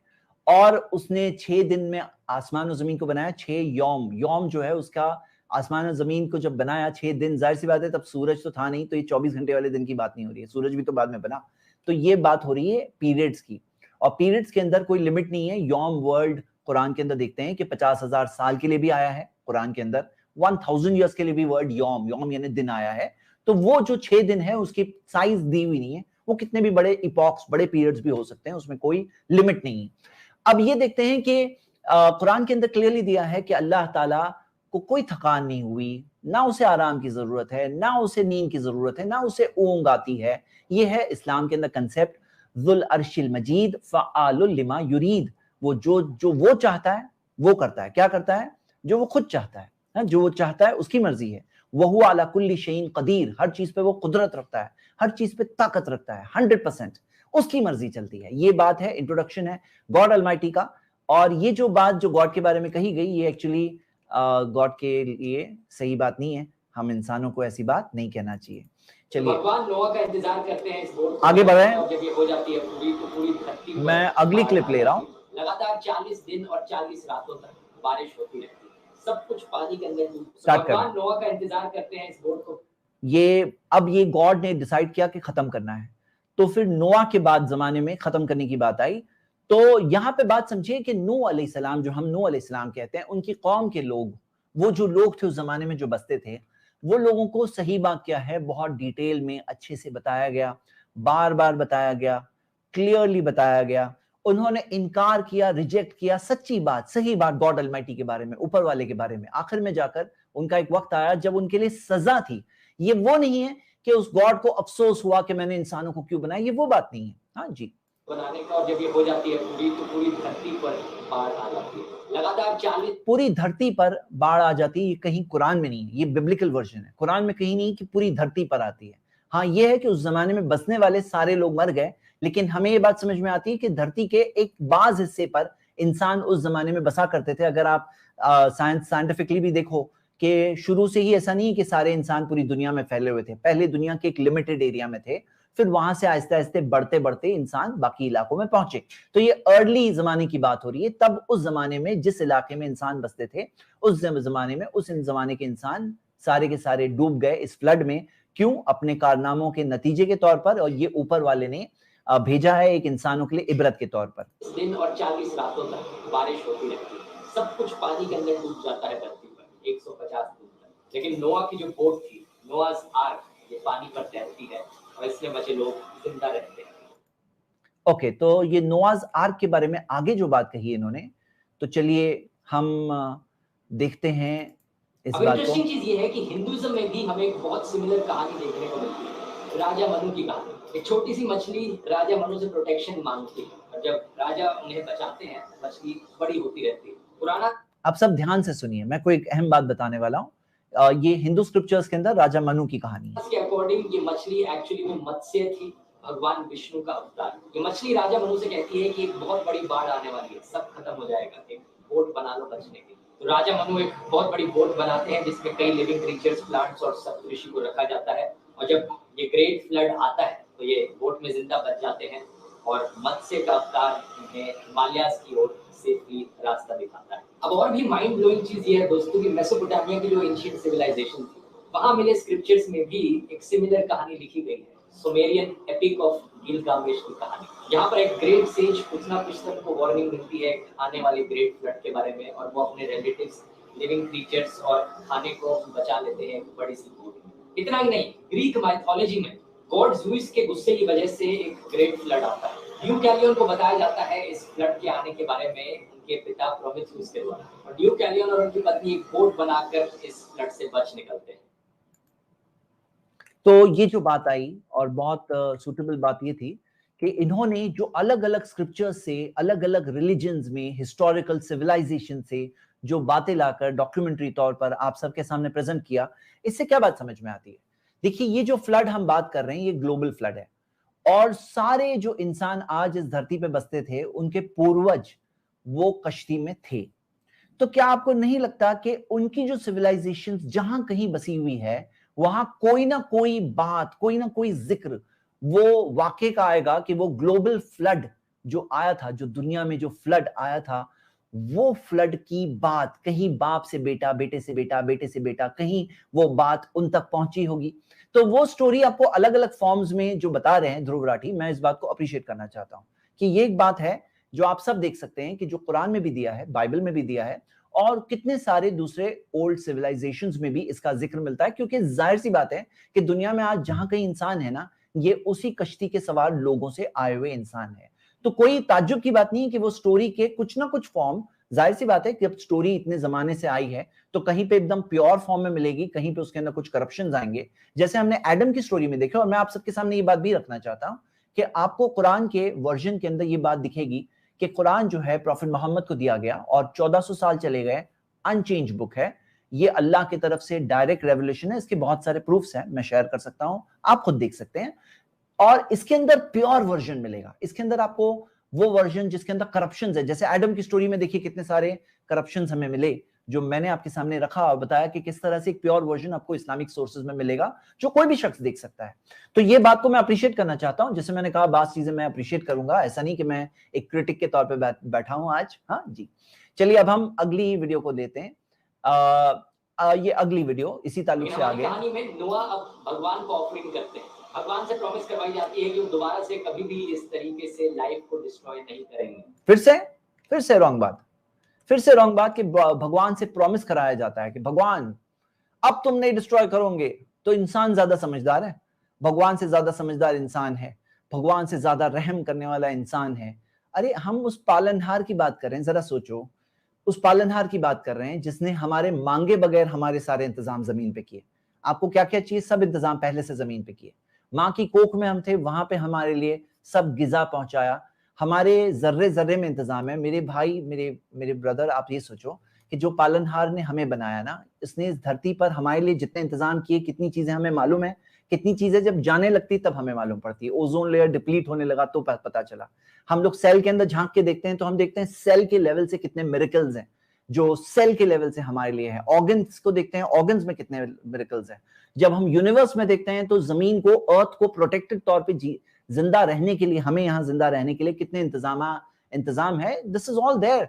तो हम उस क्रिएटर के बारे में बात कर रहे हैं। तो ये कहना कि उनसे ये लिया गया, मैं ध्रुव को नहीं ब्लेम कर रहा हूँ, वो जो सोर्सेस को कोट कर रहे हैं और जहां से वो बता रहे हैं, तो मैं इस्लामिक वर्जन की क्लैरिटी रख रहा हूँ कि इस्लामिक वर्जन में ऐसा नहीं है। गॉड, इस्लाम के अंदर एक परफेक्ट गॉड का कंसेप्ट है, एक ऐसा गॉड जिसके अंदर कोई कमी नहीं है, उसके अंदर कोई डिफेक्ट नहीं है, वो सारी कमियों से पाक है, वो हम सबका पालनहार है, हम सबका बनाने वाला है। हाँ, तो ये एक बात है जो मैंने आपके सामने रखी है। आगे हम बढ़ते हैं नेक्स्ट, इसके अगली क्लिप।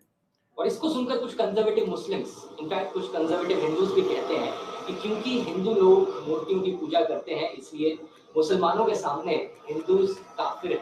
कितनी सच्चाई है इस बात? तो ये कहना कि सारे मुस्लिम सारे नॉन मुस्लिम्स को काफिर मानते हैं, ये बहुत ही गलत नोशन है। जो लोग नफरत फैलाना चाहते हैं उन लोगों के द्वारा ऐसी चीजें फैलाई जाती है। इस्लाम शब्द का मतलब ही होता है सबमिशन बिफोर द गॉड, भगवान के सामने झुकना। और मुस्लिम शब्द का मतलब होता है जो इंसान भगवान के सामने झुकता है। इसलिए एक लिबरल मुस्लिम के पर्सपेक्टिव से होता है। अच्छा, ये इस्लाम और मुस्लिम का जो इंट्रोडक्शन दिया गया बहुत अच्छा है, अप्रिशिएट करता हूं। इस्लाम का मतलब है, सिल्म से आता है, सबमिशन, और मुस्लिम जो सबमिट करता है अपनी मर्जी को अल्लाह की मर्जी के आगे, अपने पालनहार, क्रिएटर, मालिक की मर्जी के आगे सरेंडर करता है। बिल्कुल सही डेफिनेशन है। लेकिन उसके पहले जो बात है, मैं उसके बारे में कुछ बात कहूंगा। क्लिप आगे देख लेते हैं। मुस्लिम क्योंकि अपने धर्म में उसने भगवान को जो भी नाम दिया है वो उस भगवान की पूजा कर रहा है और भगवान के सामने झुक रहा है। और ये मेरा कोई पर्सनल ओपिनियन नहीं।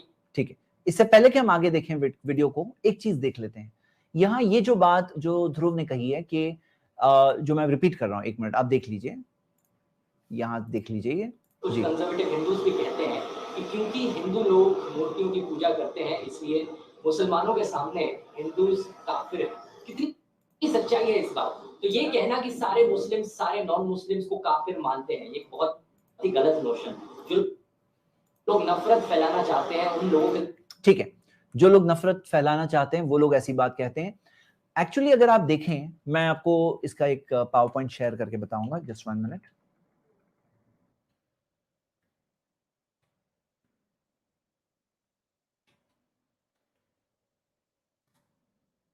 कुछ तो गैप आएगा जी, ठीक है। यहां हमें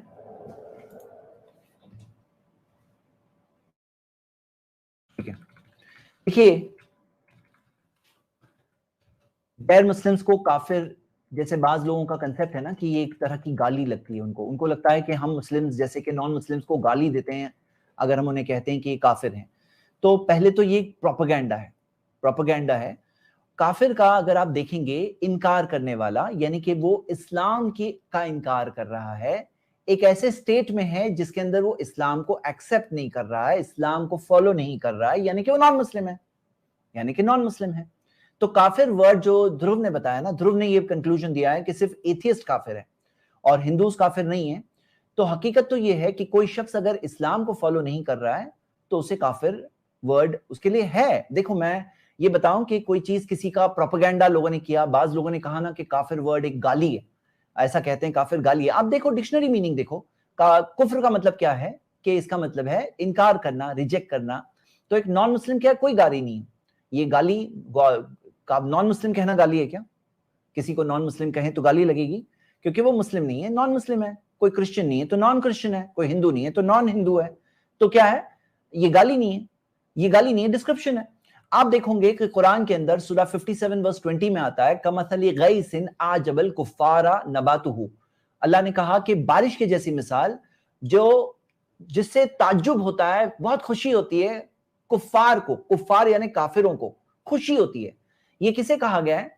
क्योंकि यहां पर इस आयत के अंदर जो फल्लाह होता है ना, फार्मर जो खेती करता है ना, उसको काफिर कहा गया है लिटरल तौर पे। क्यों? क्योंकि वो फल्लाह जो होता है ना, वो बीज को छुपाता है, इसलिए उसको अभी लिटरल तौर पे लफ्जी इस्तेमाल के एतबार से वो उसे काफिर कहा गया है कि वो जो बीज को छुपाता है ना, इसलिए फल्लाह कौन है? आजबल कुफारा कहा गया है, नबातुहु। तो क्या ये गाली है? अब बोले सारे फार्मर्स को गाली दी गई कि उनको काफिर कहा गया है, तो नहीं, ये एक डिस्क्रिप्शन है, उसके जो काम का डिस्क्रिप्शन है। उसी तरह कोई अगर नॉन मुस्लिम है, वो नॉन मुस्लिम कहना कोई उसके लिए इंसल्ट नहीं है, काफिर कहना भी कोई इंसल्ट नहीं है। हाँ, तो आप इसके अंदर देख लो, कोई भी विलियम लेन की डिक्शनरी है, इंग्लिश की डिक्शनरीज अवेलेबल है, तो आप इसके अंदर तो उल्टा आपको कहीं और मिसालें विलियम लेन ने अपनी इसके अंदर दी है। जैसे मैंने आपको आजबल कुफार वाली बताई, अगर आप विलियम लेन डिक्शनरी देखोगे तो इन्होंने तो कई और अरबिक के अंदर लिटरल इस्तेमाल के अंदर वर्ड काफिर के इस्तेमाल की मिसालें इन्होंने बताई है, जैसे कि आप यहाँ देख सकते हैं।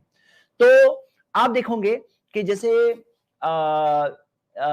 कभी कभार क्या होता है ना, कोई अगर गुस्से से बोले तुम तो ईमानदार हो, तुम तो ईमानदार हो, अब ये क्या है, ये भी ऐसा लगेगा ईमानदार गाली है भाई, कहने का तरीका होता है, प्रोपेगेंडा होता है, बोले ईमानदार हो तो बहुत ईमानदार हो। तो यहाँ कैसा है कि ये प्रोपेगेंडा वाली बात है, हमें इस चीज से बचना चाहिए। आपको पता है काफिर के बहुत सारे यानी राइट्स है, बहुत सारी चीजें जो नहीं बताई जाती है ना, गलत बातें बताई जाती है। और मैं एक बात और आगे अप्रिशिएट करना चाहता हूँ, ध्रुव की अप्रिशिएट करना चाहता हूँ। तो जैसे इस्लाम में काफिर जो नॉन मुस्लिम है उनके बहुत सारे राइट्स है, जान की हिफाजत, क्योंकि कुरान के अंदर सारी वो आयतें हैं, सूरा 5:32, जहां जान की एक जान बचाए तो ऐसा है जैसे सारे इंसानों को बचाया, या एक जान का कत्ल कर दिया, मासूम जान का, फकान्नमा क़तल अन्नासा जमिया, ऐसा है जैसे सारे इंसानों का कत्ल कर दिया। अब इसके अंदर जान का मजहब नहीं दिया हुआ है, मुस्लिम जान, हिंदू जान, कोई भी जान को बचाए तो इतना बड़ी नेकी है।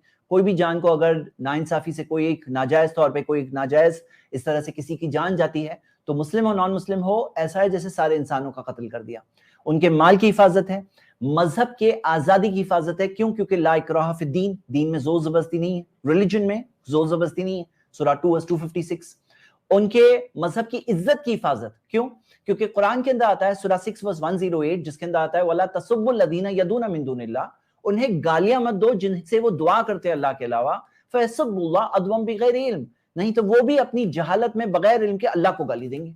तो तुम उन्हें गाली मत दो, ये कहा गया, उन्हें गालियां मत दो, यानी उनके माबूद जो गॉड्स जो है, जो हम मानते नहीं है, हम बिलीव नहीं करते हैं वो चीज को, वो गॉड्स को हम नहीं बिलीव करते, लेकिन जो गॉड्स को से वो दुआ करते हैं, प्रेयर करते हैं अल्लाह के अलावा, अल्लाह ने कहा उन्हें गालियां तुम मत देना। तसुब्बु, सब्बा यसुब्बु का मतलब है गाली देना, अब्यूज करना, बुरा कहना, यानी कि ये भी हिफाजत की गई है। और आप देखोगे जैसे आपको पता है मुसलमानों को सिखाया गया है सूरा 24:31 कुरान में कि मोमिन मर्दों से कह दो कुल्लिल मोमिनीना यगुद्दु मिन अब्सारिहिम, अपनी नजरों की को नीची कर दो। कहा गया है ना, वो मतलब जब कोई नामहरम औरत हो, अनरिलेटेड औरत हो, तो उसके अंदर एक बिलीवरिंग मर्द को कहा गया तुम अपनी नजर नीची करो। अब इसके अंदर ये नहीं कहा गया कि मुस्लिम के लिए करना, नॉन मुस्लिम औरत हो तो नहीं करना, सबके लिए इज्जत है, सारी औरतों के लिए इज्जत है। इंसानी भाईचारा है, हम सारे इंसान आदम अलैहिस्सलाम के औलाद हैं, तो सारे इंसान कहीं दूर दूर के रिलेटिव्स ही हुए ना, रिश्तेदार हुए कि नहीं हुए। पड़ोसी का हक जब कहा गया तो मोहम्मद सल्लल्लाहु अलैहि वसल्लम ने पड़ोसी के हक के बारे में इतनी ताकीद की कि सहाबा को लगा जैसे कि अब पड़ोसी को वारिस बना दिया जाएगा। तो पड़ोसी में ये नहीं कहा गया कि मुस्लिम पड़ोसी या गैर मुस्लिम पड़ोसी, बल्कि हमारे पास एग्जाम्पल्स है सहाबा की कि किस तरह से वो अपने गैर मुस्लिम पड़ोसियों को भी जैसे कुर्बानी होती थी तो उसका गोश्त देने में और हदिये देने में, गिफ्ट देने में किस तरह से वो खास ख्याल रखते थे। तो ये सारी चीजें हैं जो हम लोग देखते हैं। मैं ये बात इसलिए मैंने आपको बताया क्योंकि हमारे यहाँ ये जो नफरत का प्रोपेगेंडा चल रहा है ना, पहले तो काफिर वर्ड को गाली बताया गया, फिर बताया गया काफिर का कोई जीने का हक नहीं है, काफिर के कोई राइट्स नहीं है। तो मैंने कुछ राइट्स आपके सामने स्क्रीन पे यहाँ पे लाए हैं इस मकसद से ताकि नफरत वाला प्रोपेगेंडा में दूर हो। मैं अप्रिशिएट करता हूँ ध्रुव राठी को कि उन्होंने इस तरह से इस बात को प्रेजेंट किया। अब आगे बढ़ते हैं, वीडियो का हम आगे का हिस्सा देख लेते हैं। कुछ कंजर्वेटिव मुस्लिम्स, इनफैक्ट कुछ कंजर्वेटिव हिंदूज भी कहते हैं जी कि क्योंकि हिंदू लोग मूर्तियों की पूजा करते हैं इसलिए मुसलमानों के सामने हिंदूज काफिर हैं। कितनी सच्चाई है इस बात? तो ये कहना कि सारे मुस्लिम्स मूर्ति को भगवान मानते हैं, करीब 600 AD के अराउंड। ओके, चलिए ये जरा मैं भगवान को जो भी नाम दिया है वो उस भगवान की पूजा कर रहा है और भगवान के सामने झुक रहा है। और ये मेरा कोई पर्सनल ओपिनियन नहीं है, एक्चुअली में ऐसा है। उस समय में भी अरेबिया में बहुत से और धर्म हुआ करते थे। अगर आप कुरान चैप्टर 2:62 देखोगे तो उसमें ज्यूज, क्रिश्चियंस और साबियंस को काउंट किया गया है अमंग द बिलीवर्स। देखिए मैं आपको एक बात वाजे कर दूं कि यहाँ पे ये जो आयत कुरान की इन्होंने बताया है जिसके अंदर जूस, क्रिश्चियंस और सेबियंस को कहा गया, तो कहा गया मन आमना बिल्लाही, जो कोई अल्लाह पे ईमान रखता है, कयामत के दिन पे ईमान रखता है, मतलब चाहे वो जू हो, क्रिश्चियन हो, सेबियन हो, जो कोई अल्लाह पे ईमान रखता है, कयामत के दिन पे ईमान रखता है, तो उसको अपने अमाल का नतीजा मिलेगा और उसके लिए ना खौफ होगा ना वो गमगीन होंगे। तो ये बात जो खुशखबरी दी गई है। तो इसके बाद एक और आयत है कुरान की सूरा 3:85 जिसके अंदर आता है वमन यब्तगी गैरल इस्लामी दीनन, जो इस्लाम के अलावा कोई और दीन चाहेगा फलन युक़बल मिन, उससे वो कभी कबूल नहीं होने वाला। वहुवा फिल आखिरति मिनल खासिरीन, आखिरत में वो उन लोगों में हो जाएगा जो नुकसान और खसारे में है। यानी प्रॉफिट मोहम्मद सल्लल्लाहु अलैहि वसल्लम के बारे में सुनने के बाद कोई सुन ले उनके बारे में, प्रॉफिट मोहम्मद सल्लल्लाहु अलैहि वसल्लम के बारे में सही बात, सच्ची बात, उनके नबूवत के दलाइल उसके सामने क्लियर हो जाए, पैगाम क्लियर हो जाए, वो पहचान ले कि अल्लाह के सच्चे रसूल हैं, उसके बाद वो बोले नहीं मानता, मैं नहीं मानता, तो फिर उसके लिए कभी वो कबूल नहीं होने वाला कि वो दूसरे मजहब पर चले। ये बात मैं इसलिए बता रहा हूं क्योंकि देखो, आप समझो कि ऊपर वाला ने हमें बनाकर छोड़ नहीं दिया, जिसने हमारे खाने का इंतजाम किया है, पानी का इंतजाम किया है, उसने हमारी हिदायत का भी इंतजाम किया है। उसने कई पैगंबर और रसूलों को, मार्गदर्शक, गाइड्स, प्रॉफिट्स को भेजा है जिन्होंने उसका पैगाम हम तक पहुंचाया, और आखिरी पैगंबर मोहम्मद सल्लल्लाहु अलैहि वसल्लम को भी पहुंचाया। और आप इनकी सच्चाई को देखकर पहचान सकते हैं, कई सारे प्रूफ्स हैं, कुरान अल्लाह की किताब है, कई सारे प्रूफ्स हैं।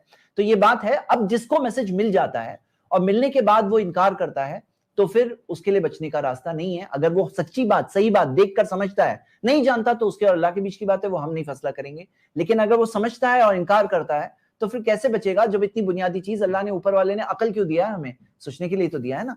तो यहाँ ये बात भी हम साथ में देखेंगे। तो ये कोई प्रीवियस जो मोहम्मद सल्लल्लाहु अलैहि वसल्लम के बारे में सुनने से पहले की बात है, वो फॉलो कर रहा था। मन आमना बिल्लाही, जो अल्लाह पे ईमान है लाता है, क़यामत के दिन पे ईमान लाता है, सबके लिए कामयाबी है, जैसे कि इस आयत में आया। ये वो लोग हैं जो भगवान में विश्वास करते हैं। इसमें मेंशन किया गया है लड़ाई के बारे में, लड़ाई उन लोगों से जो सिर्फ एक मूर्ति को भगवान मानते हैं। करीब 600 एडी के अराउंड एक ट्राइब होती थी, कुरैश ट्राइब नाम से, ये आज के दिन के सऊदी अरेबिया के रीजन में रहती थी। इनका मानना था कि इनका सेंट्रल भगवान हुबल है, जो एक्चुअली में एक मूर्ति है जो पत्थर से बनी है और जिसका राइट हैंड टूटा हुआ था। कुरैश ट्राइब ने इसके राइट हैंड को एक गोल्डन हैंड से रिप्लेस कर दिया, सोने के बने हाथ से। अब इस मूर्ति को एक्चुअली में तोड़ा जाता है प्रॉफिट मोहम्मद के द्वारा साल 630 एडी। अब यहाँ पर माइथोलॉजिकल कहानियों को और एक्चुअल हिस्ट्री को कंफ्यूज मत करना एक दूसरे से, ठीक है। तो ये बात बता दूं कि सिर्फ हुबल की बात नहीं है, काबा के आसपास 360 के करीब आइडल्स थे और जिनकी वो वर्शिप करते थे। और ये काबा, जैसे कि आपने भी ध्रुव ने अपनी वीडियो में आगे बताया कि इब्राहिम अलैहिस्सलाम ने एक मालिक गॉड अलमाइटी, एक मालिक पालनहार गॉड अलमाइटी अल्लाह, उसकी इबादत के लिए बनाया था। और वहां पे बाद में ये करप्शंस थे, वो उस ओरिजिनल चीज से दूर हो गए थे जो इब्राहिम इस्माइल ने सिखाया। और ये एक सेंट्रल प्लेस थी, और मक्का के अंदर लोगों ने इस्लाम कबूल कर लिया था, वहां के फॉलोअर्स ने इस्लाम कबूल कर लिया था, वहां पे अब वो आइडल के वर्शिपर्स नहीं बाकी रहे। तो फिर यहाँ पर उस चीज को ओरिजिनल स्टेट में मोहम्मद सल्लल्लाहु अलैहि वसल्लम वापस ले गए, जो उसका ओरिजिनल स्टेट था वन गॉड का, जिसके ऊपर कायम किया गया था, बनाया गया था, उस पे वो वापस ले गए उस चीज को। और वहां पर उन आइडल्स को ब्रेक किया गया, जैसे कि इन्होंने भी बताया है। और वो सिर्फ एक आइडल हुबल नहीं था, उसके अंदर 360 आइडल्स थे। लेकिन हम ये भी देखते हैं कि मैं आपको बताऊं इसके बारे में, मैं आपको पावर पॉइंट के साथ बता सकता हूं, बल्कि बता ही देता हूं क्योंकि कंफ्यूजन नहीं होना चाहिए इन चीजों के ताल्लुक से। मैं आपको जस्ट एक सेकंड मेरी पावर पॉइंट ओपन कर लेता हूं।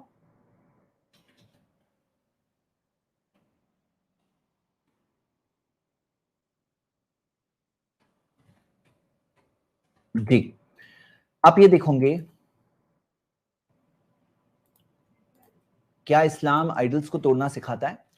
तो ये किताब है जो इस टॉपिक पे बहुत डिटेल्ड बुक है, जिसके अंदर इब्न अल क़य्यिम ने ये अहकामु अहले ज़िम्मा, ये टॉपिक को बहुत अच्छे से एक्सप्लेन किया, non Muslims in a Muslim state.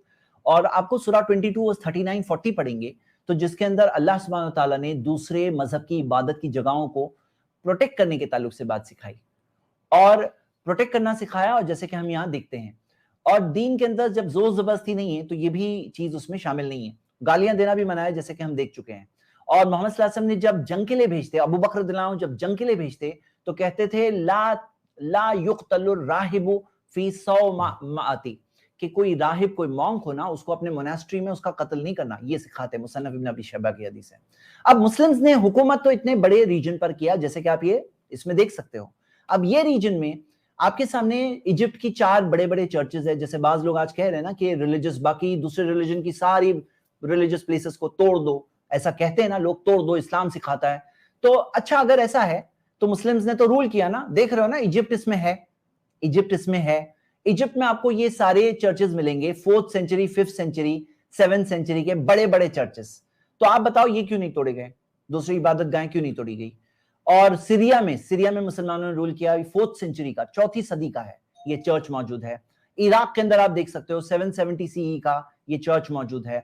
Muslims ने इंडिया में रूल किया, और इंडिया के अंदर आप देख सकते हो कि कितने सारे फेक प्रोपेगेंडा है, लोग कहते हैं कि ये तोड़ा। बाकी आपको बहुत सारी चीजें उल्टा, आपको ऐसी मिसाल भी मिलेगी जहां टीपू सुल्तान ने तो उल्टा रिस्टोर किया था एक हिंदू टेंपल को, जिसको मराठास ने तोड़ा था उस जमाने में। आप ये आर्टिकल पढ़ सकते हैं, खुद देख सकते हैं। औरंगजेब के बारे में आता है कि टेंपल्स को ग्रांट्स भी दिया। ये हुकूमती बातें, ये रूलर की बात है, लेकिन प्रोपेगेंडा आपको दूसरा मिलेगा। तो आप ये देखोगे कि इसके अंदर ये चीज मिलती है। ये मैंने, क्योंकि टॉपिक रिलेटेड था इसलिए मैंने साथ में ले लिया एज इंफॉर्मेशन। हाँ जी, हम आगे देखते हैं, वीडियोस कंटिन्यू करते हैं। लेकिन एक चीज मेंशन करनी बनती है, इवन दो इस्लाम, क्रिश्चियनिटी या जूडाइज्म में बाकी धर्म के लोग काफिर नहीं है, लेकिन एथिस्ट जरूर काफिर है। चीज मेंशन करनी बनती है, इवन दो इस्लाम, क्रिश्चियनिटी या जूडाइज्म में बाकी धर्म के लोग काफिर नहीं है, लेकिन एथिस्ट जरूर काफिर है। नास्तिक लोग जो किसी भगवान में नहीं मानते, उन्हें जरूर काफिर कहा गया। ऐसा मैं क्यों कह रहा हूँ? क्योंकि काफिर शब्द का मतलब ही अपने आप में ये होता है। कुफ्र का मतलब होता है डिसबिलीफ, और काफिर का मतलब होता है one who डिसबिलीव्स in God.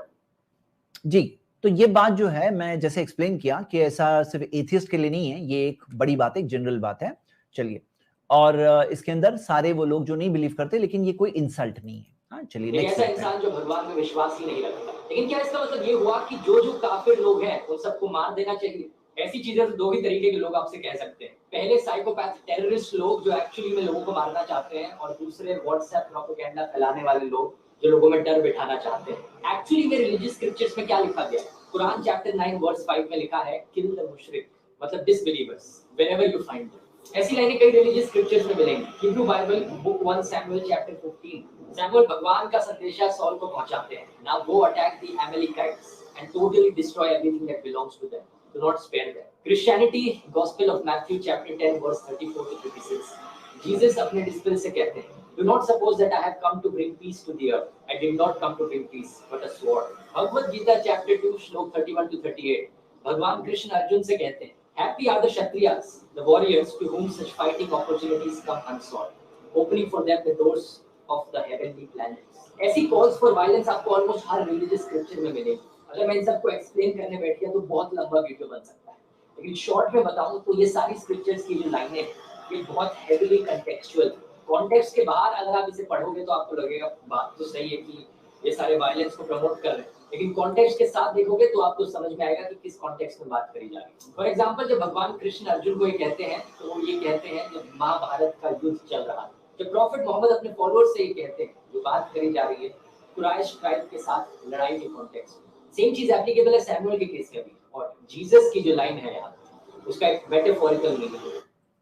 Okay, तो बात मैं जो अप्रिशिएट करूंगा कि बहुत ही वेल एक्सप्लेन्ड, इन्होंने बहुत अच्छी मिसाल से, दूसरे मजहबों की मिसाल से। बाज लोग क्या होता है ना, आज ये आयत को कोट करके प्रोपेगेंडा करते रहते हैं और ये नहीं बताते हैं कि कॉन्टेक्स्ट है। ये आयत नंबर 5 है, सूरह तौबा की आयत नंबर 5 है ये, और उसके आगे जो 4 आयतें हैं तो आप क्लियरली देख सकते हैं कि एक जंग के माहौल, जंग के सीजन, जंग, वो उस चीज के तहत बात हो रही है। ऐसे नहीं कि रास्ते चलते नॉन मुस्लिम को किल कर दो, ये सिखा रहा है, बिल्कुल गलत बात है। और इन्होंने बहुत सही बताया, ये कॉन्टेक्सचुअलाइज्ड है।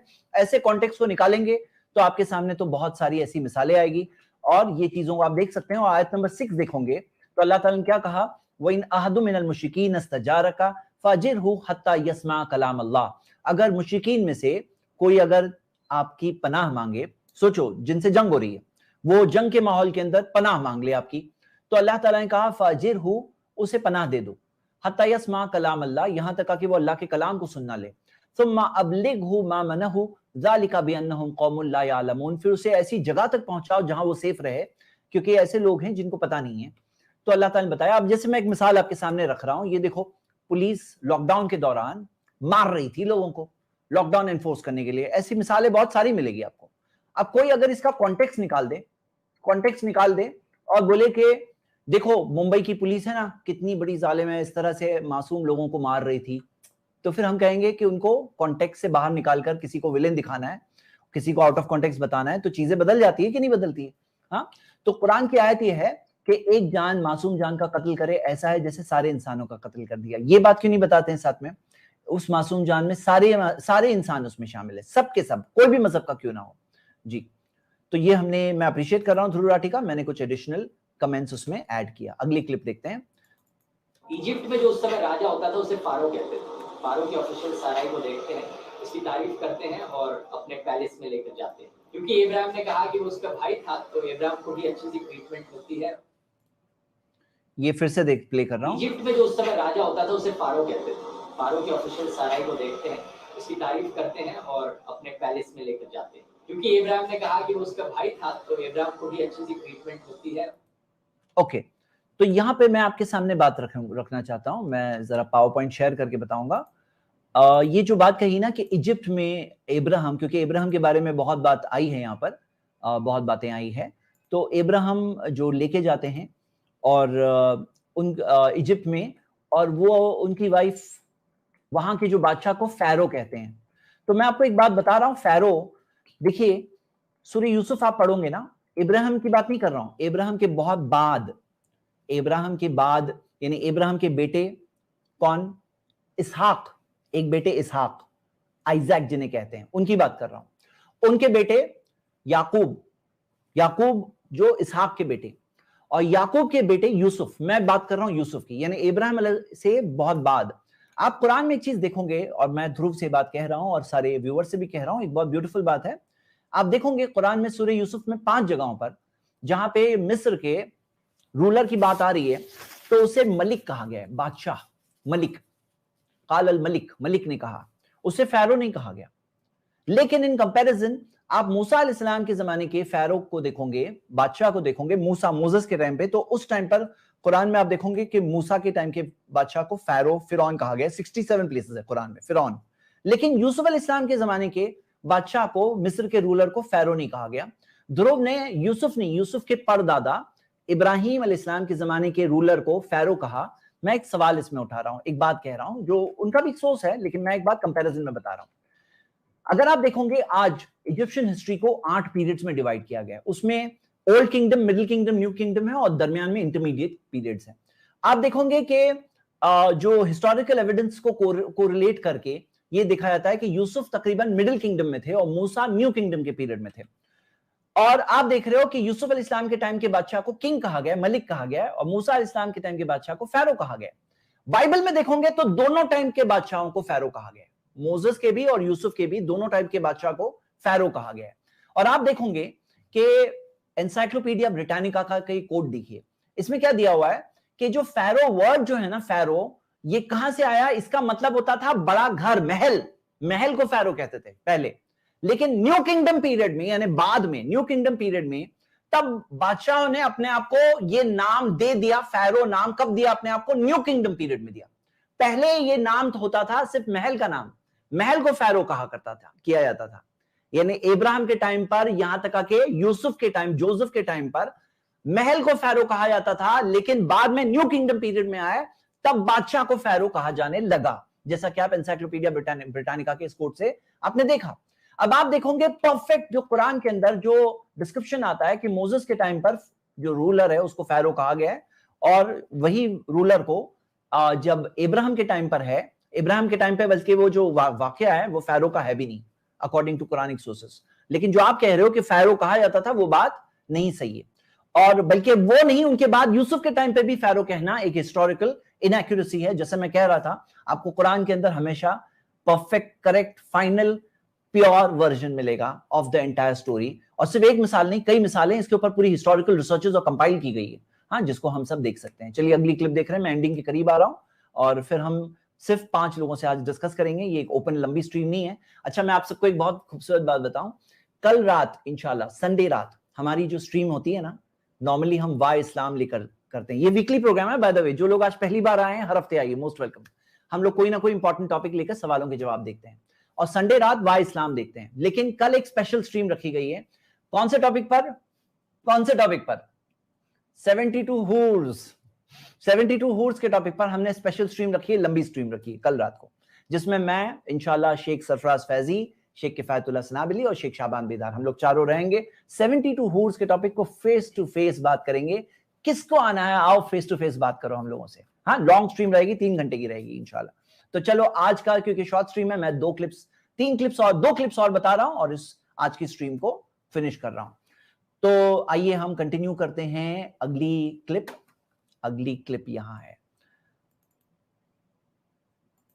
इजराइल में जायनिस्ट मूवमेंट की शुरुआत हुई तो जायनिस्ट लोगों ने कहा कि भगवान ने जो प्रॉमिस करी थी जमीन, ये हम ज्यूज के लिए प्रॉमिस करी थी। तो जब ज्यूज को इजराइल में जायनिस्ट मूवमेंट की शुरुआत हुई तो जायनिस्ट लोगों ने कहा कि भगवान ने जो प्रॉमिस करी थी जमीन, ये हम ज्यूज के लिए प्रॉमिस करी थी। तो जब ज्यूज को प्रोसिक्यूट किया गया यूरोप में सेंचुरीज के लिए, उसके बाद वो यहाँ मूव हुए साल 1900 में। कहानी में आगे चले तो भगवान प्रॉमिस करते हैं सारा को एक बेटा देंगे। तो ये जो इजराइल के ताल्लुक से बात आई, मैं इस बारे में आपसे बात शेयर करना चाहता हूं। ये जो एक सेंसिटिव टॉपिक है और इजराइल के बारे में जो बात आई है कि एक मिनट में पावर पॉइंट रीलॉन्च करूं। हाँ जी,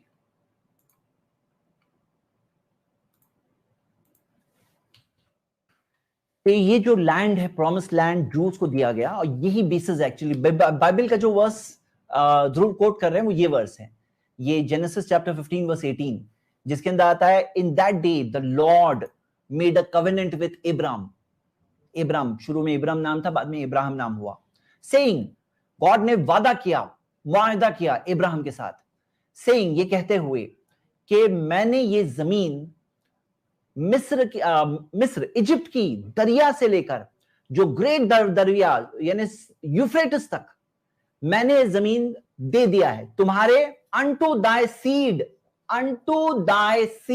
पढ़ो वर्ड्स, unto thy seed, मैंने तुम्हारी औलाद को दे दिया है, तुम्हारी सीड यानी तुम्हारे नस्ल से आने वालों को मैंने जमीन दे दिया है।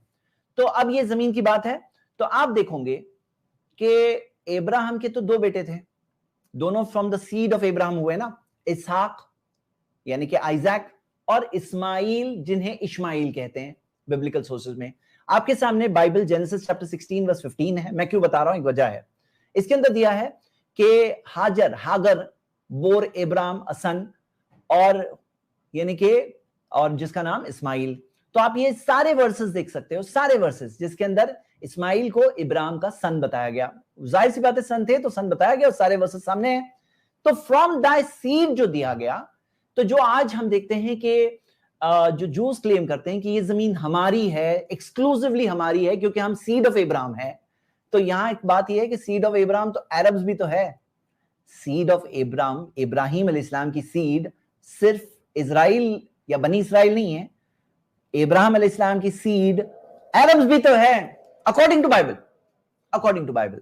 तो मैं बात सामने इसलिए रख रहा हूं ताकि हम लोग इस ताल्लुक से भी जो एक बैलेंस्ड व्यू है, सही व्यू है, उसके ऊपर आए। चलिए हमारी आज की लास्ट क्लिप हम प्ले कर रहे हैं। अब ज्यूज और क्रिश्चियंस मानते हैं कि वो एक्चुअली में डिसेंडेंट्स हैं आइजैक के, और मुस्लिम्स मानते हैं कि वो डिसेंडेंट्स हैं इश्माइल के। ये वो पॉइंट है, ये वो कहानी है जहां से ये इब्राहिमिक रिलीजन्स एक दूसरे से अलग हो जाते हैं। फिर से प्ले करता हूं। अब ज्यूज और क्रिश्चियंस मानते हैं कि वो एक्चुअली में डिसेंडेंट्स हैं आइजैक के, और मुस्लिम्स मानते हैं कि वो डिसेंडेंट्स हैं इश्माइल के। ये वो पॉइंट है, ये वो कहानी है जहां से ये इब्राहिमिक रिलीजन्स एक दूसरे से अलग हो जाते हैं। ओके, तो ये जो बात कही गई कि जूस का मानना है कि वो डिसेंडेंट्स है इसहाक के, और मुस्लिम्स का ये मानना है कि वो डिसेंडेंट्स है यानी कि आए हुए हैं इस्माइल से। तो हम ये कहते हैं कि ये बात, जैसे आप देखोगे बनी इजराइल किसे कहते हैं, इसहाक अलैहिस्सलाम के बेटे, इशहाक के बेटे जो जेकब जिन्हें कहा गया या जिन्हें हम याकूब कहते हैं, उनका एक नाम इजराइल भी था।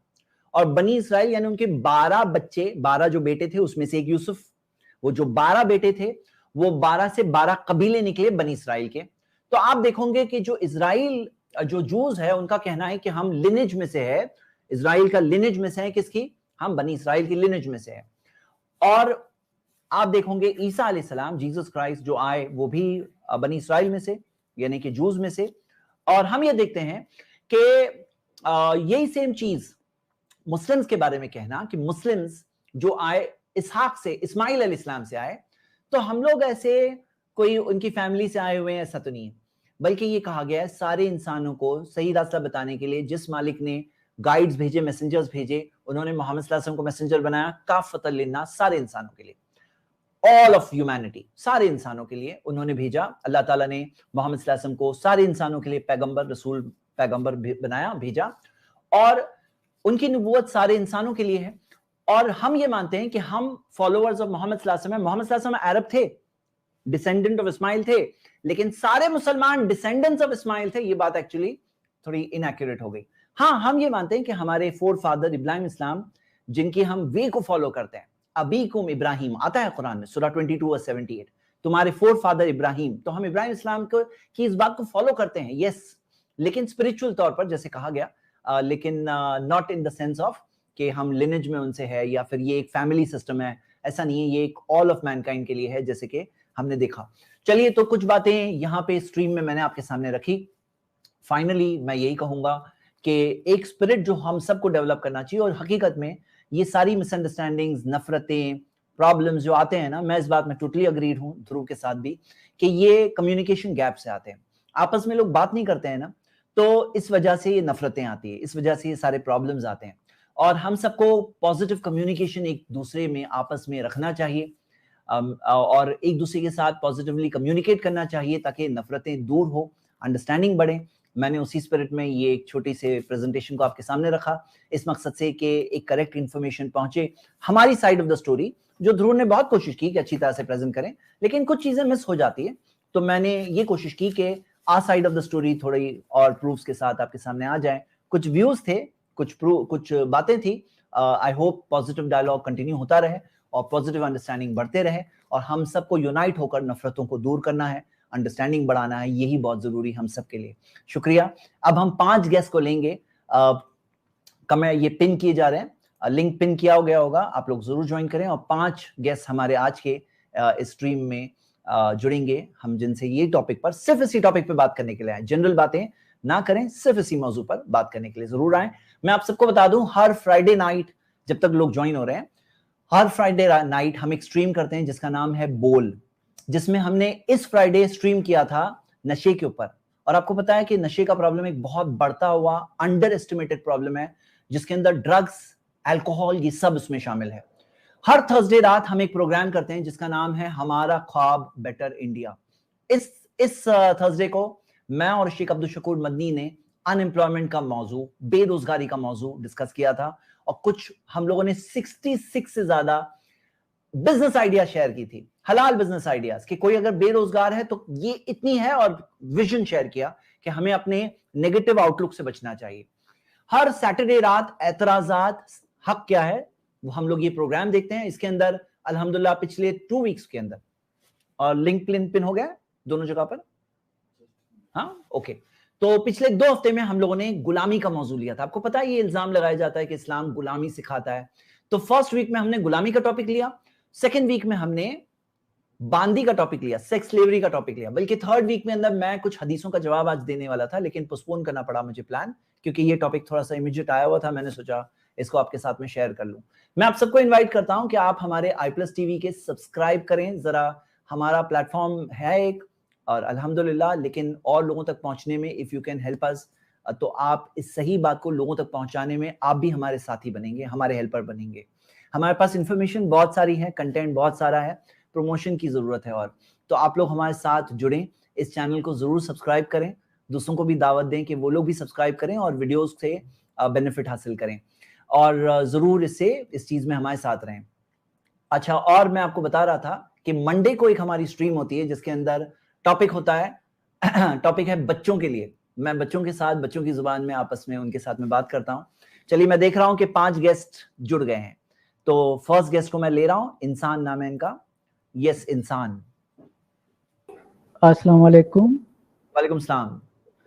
हाँ जी ज़ैद भाई, मेरा एक सवाल था जी, कि अभी जैसे दुनिया तो बहुत ज़्यादा डेवलप हो गई है, और मतलब ऑलमोस्ट सारे दुनिया जो एक्सप्लोर किया गया है, मतलब जितना मतलब वेब टेलीस्कोप जब हम जा रहे हैं यूनिवर्स में देखने, तो कुरान पाक में जब जिक्र आता है याजूज माजूज का, कि उनको किसी लोहे के वाल के पीछे ना किया हुआ है, तो उसको हम किस तरह से एक्सप्लेन कर सकते हैं कि मतलब वो किधर है? हम अभी तक उनको डिस्कवर तो हो जाना चाहिए था, क्योंकि बात तो इस दुनिया की हो रही है ना। जी, देखिए, आप इस बारे में एक चीज देख सकते हैं कि पूरी दुनिया में हर चप्पा चप्पा अभी तक ऑब्जर्व हो गया ऐसा नहीं है। कितनी चीजें हैं जो कवर्ड हैं, कितनी चीजें हैं जो विजिबल नहीं है, सैटेलाइट से भी विजिबल नहीं है। और ये कहना कि हर चप्पा चप्पा हमने देख लिया, ऐसा नहीं है। अभी भी बहुत कुछ है जो नहीं देखा है हमने, और बहुत सारी चीजें हैं जो हमारे ऑब्जर्वेशन में नहीं आई है। इसकी बहुत सारी मिसालें हैं। तो याजूज माजूज कहाँ है, ये बात मैं आपको बता दूं कि उनका जो जिस टाइम पे वो आएंगे, ये एक मिनट आपको थोड़ा म्यूट करना होगा। जो टाइम पे वो आएंगे, याजूज माजूज जिस टाइम पे आएंगे, तो वो टाइम पर, उस टाइम पे वो मल्टीप्लाई होंगे। अब ये एक ऐसी रेस है जिनके बारे में हम देखते हैं कि कुछ डिटेल्स जिक्र है हदीस में और बहुत सारी चीजें नहीं जिक्र है। तो वो उस टाइम की बात है कि वो मल्टीप्लाई होने वाले हैं। अभी मल्टीप्लाइड स्टेट में ऐसा कहीं नहीं दिया है, अभी मिलियंस एंड मिलियंस की तादाद है, ऐसा कहीं नहीं दिया है। हो सकता है उनकी तादाद कम है और वो कोई एक पर्टिकुलर तरीके से मल्टीप्लाई होने वाले हैं उस टाइम पर। तो ये बात इसके बारे में सिंपल है। और मैं आपको एक सिंपल मिसाल से बताऊंगा। मार्को पोलो जब चाइना गए थे, तो मार्को पोलो ने रिपोर्ट किया चाइना ऐसा है, ऐसा है, ऐसा है, ऐसा है, लेकिन ग्रेट वॉल ऑफ चाइना को मेंशन ही नहीं किया। तो हम क्या देखते हैं कि एक रूल है, absence of evidence is not evidence of absence.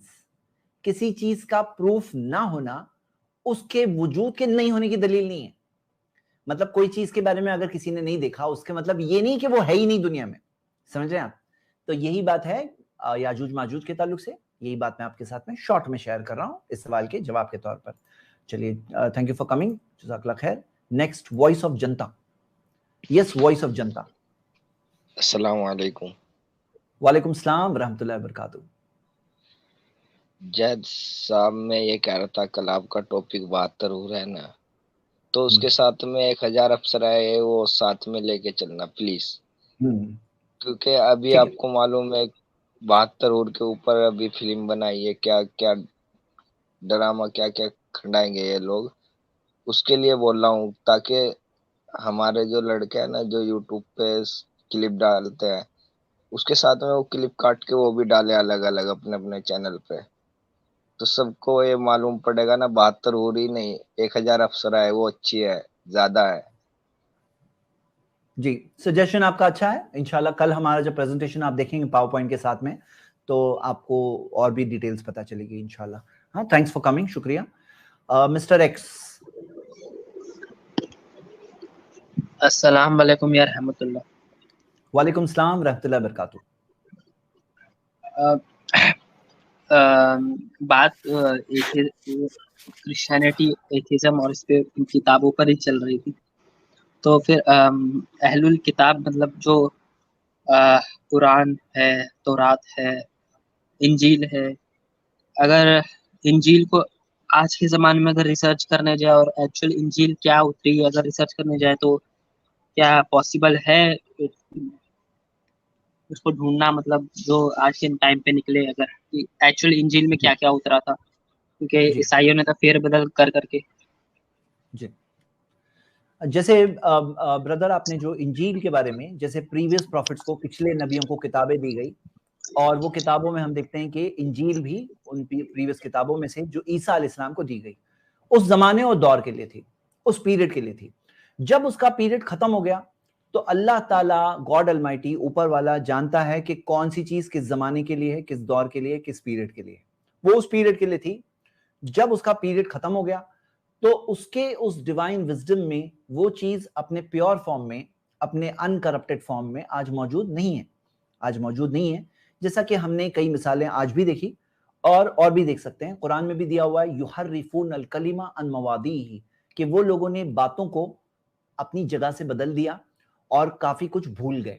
तो काफी सारी चीजें वो भूल गए, चीजों को बदली गई, और ये चीजें आप देख सकते हैं। मैं आज का टॉपिक नहीं है तो मैं उसके डिटेल में नहीं जा रहा हूं। तो अब यहाँ पे माय ब्रदर, ऐसा है मामला कि मैं आपको एक मिसाल से पूछूंगा कि आप बताओ कि आप डॉक्टर के पास कभी बीमार हो गए हो? कभी बीमार हो और डॉक्टर के पास गए हो? बहुत बार।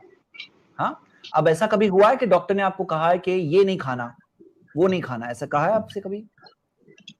हाँ, कहा होगा। ओके, जैसे सर्दी में कहते हैं कि ठंडा मत खाना, तो जी। आप जब ठीक होने के बाद जाएंगे तो डॉक्टर क्या कहेगा? अभी खा सकते हैं। तो वो पिछला जो रूल था वो उस जमाने के लिए था जब आप बीमार थे, और उसके बाद में जब आप खा सकते हैं तो रूल चेंज होता है। और यही एक विजडम है कि जो चीज होती है अपनी सिचुएशन के हिसाब से होती है। तो अल्लाह ने पिछली किताबों को भेजा उस जमाने के, उस दौर के लिए।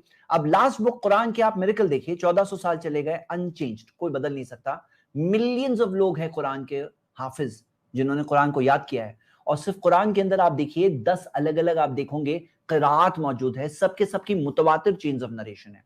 यानी कि इतने सारे नरेटर्स हैं हर जमाने और दौर में कि उन सबको अलग अलग इलाके के सबके सब मिलकर कोई चीज को फेक करेंगे या कोई चीज को चेंज कर देंगे, पॉसिबल ही नहीं है। ये 10 अलग अलग क़िराअतों की मुतवातिर चेन्स ऑफ नरेशन है। ये एक अल्लाह का मिरेकल है कुरान के ताल्लुक से, जैसा कि हम देख सकते हैं। चलिए, थैंक्स फॉर कमिंग। हमारे सेकंड लास्ट गेस्ट दावा ड्यूड, गेस्ट अपने आप को अनम्यूट करें जी। अस्सलाम वालेकुम शेख ज़ैद पटेल साहब। फर्स्ट ऑफ ऑल मैं आपका शुक्रिया अदा करता हूँ। आपने बहुत रिसर्च करके बहुत ज़्यादा खूबसूरत प्रेजेंटेशन बनाया, बड़ा क्लियर है।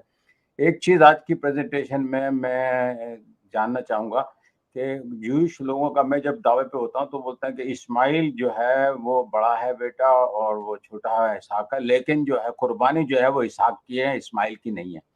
तो ये हमारे पास कोई इन्फॉर्मेशन है कि इस्माइल की कुर्बानी हुई है और कुरान से साबित है या ऑथेंटिक सुन्नत से साबित है? कुछ इस तरह से रेफरेंस मिल जाएगा? देखिए, कुरानिक सोर्सेस से तो है ही हमारे पास, हदीस से तो है ही, लेकिन जहां तक अगर आप क्रिश्चियन सोर्सेस से बात करें कि इस्माइल का सैक्रिफाइस था, मेरे पास अभी उसका रेडी प्रेजेंटेशन नहीं है, लेकिन हम इस क्वेश्चन को पेंडिंग रख सकते हैं।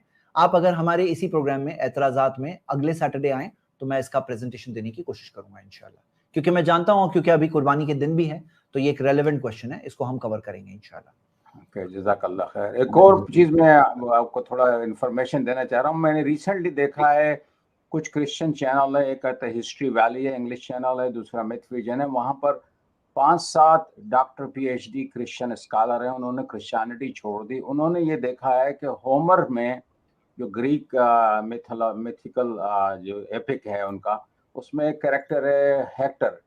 उन्होंने देखा कि उसकी जो सारी की सारी टेम्पलेट है वो मार्क ने कॉपी की है, हेक्टर का नाम चेंज करके जीसस किया हुआ। इस तरह कुछ उस चीज़ को देखें, आप पता करें कि क्या ये सच है, कितना है, क्योंकि 5 बड़े बड़े स्कॉलर जो हैं, डॉक्टर हैं, PhD हैं, उन्होंने क्रिश्चियनिटी छोड़ी है इसी महीने एक्चुअली। तो ये हाँ, तो एक नई डिस्कवरी है, शायद दावे में ये एंगल को भी आप यूज कर सकते हैं फ्यूचर। जी, मैं आपको एक बता ही देता हूँ इसके बारे में, 1 मिनट रुकिए इंशाल्लाह।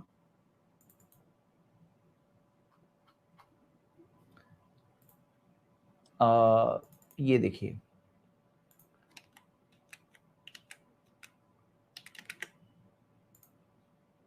यहां आप देख सकते हैं ये क्या है, 2 किंग्स चैप्टर 19 और आइजाया chapter 37, 100% same chapters, 100% same chapters, यानी कि वर्स टू वर्स सेम है और पूरे पूरे चैप्टर सेम है। और ऐसे सेम चैप्टर्स में आपको ये चैप्टर्स जो लिस्ट दिए ना, left side and right side, ये सेम चैप्टर्स है, पूरे के पूरे चैप्टर सेम है, 1-2 नहीं, ऐसे इतने सारे चैप्टर्स है जो word to word same chapters है, यानी पूरा सेम रेवलेशन। यानी एक होता है एम्फेसिस के लिए कोई आयत कई बार है, रिपीटेड है, जैसे कुरान में आता है मल्टीपल टाइम्स रिपीटेड, लेकिन वर्ड टू वर्ड पूरा के पूरा चैप्टर सेम आए, ये एक बात है काबिल गौर, और पूरे पूरे वर्सेस सेम आए, ये भी काबिल गौर। ये सारे जो देख रहे हैं, मैं 3 देखो कितनी स्लाइड बता रहा हूँ, 1 बताया, 2 बताया, 3, 4, 5, 6, 235 प्लेसेस में फुल रेपिटेशंस, 235 प्लेसेस में। तो चलिए, ये बातों में से एक बात है, जैसे मैंने एक पूरा प्रेजेंटेशन बनाया है, उसमें से ये भी एक पॉइंट है, 12 पॉइंट्स में से एक पॉइंट ये रेपिटेशंस है जो मैंने बाइबल के ताल्लुक से रखा है, क्योंकि आपने एक रिलेटेड सवाल पूछा, मैंने आपके साथ शेयर किया। Thank you for coming.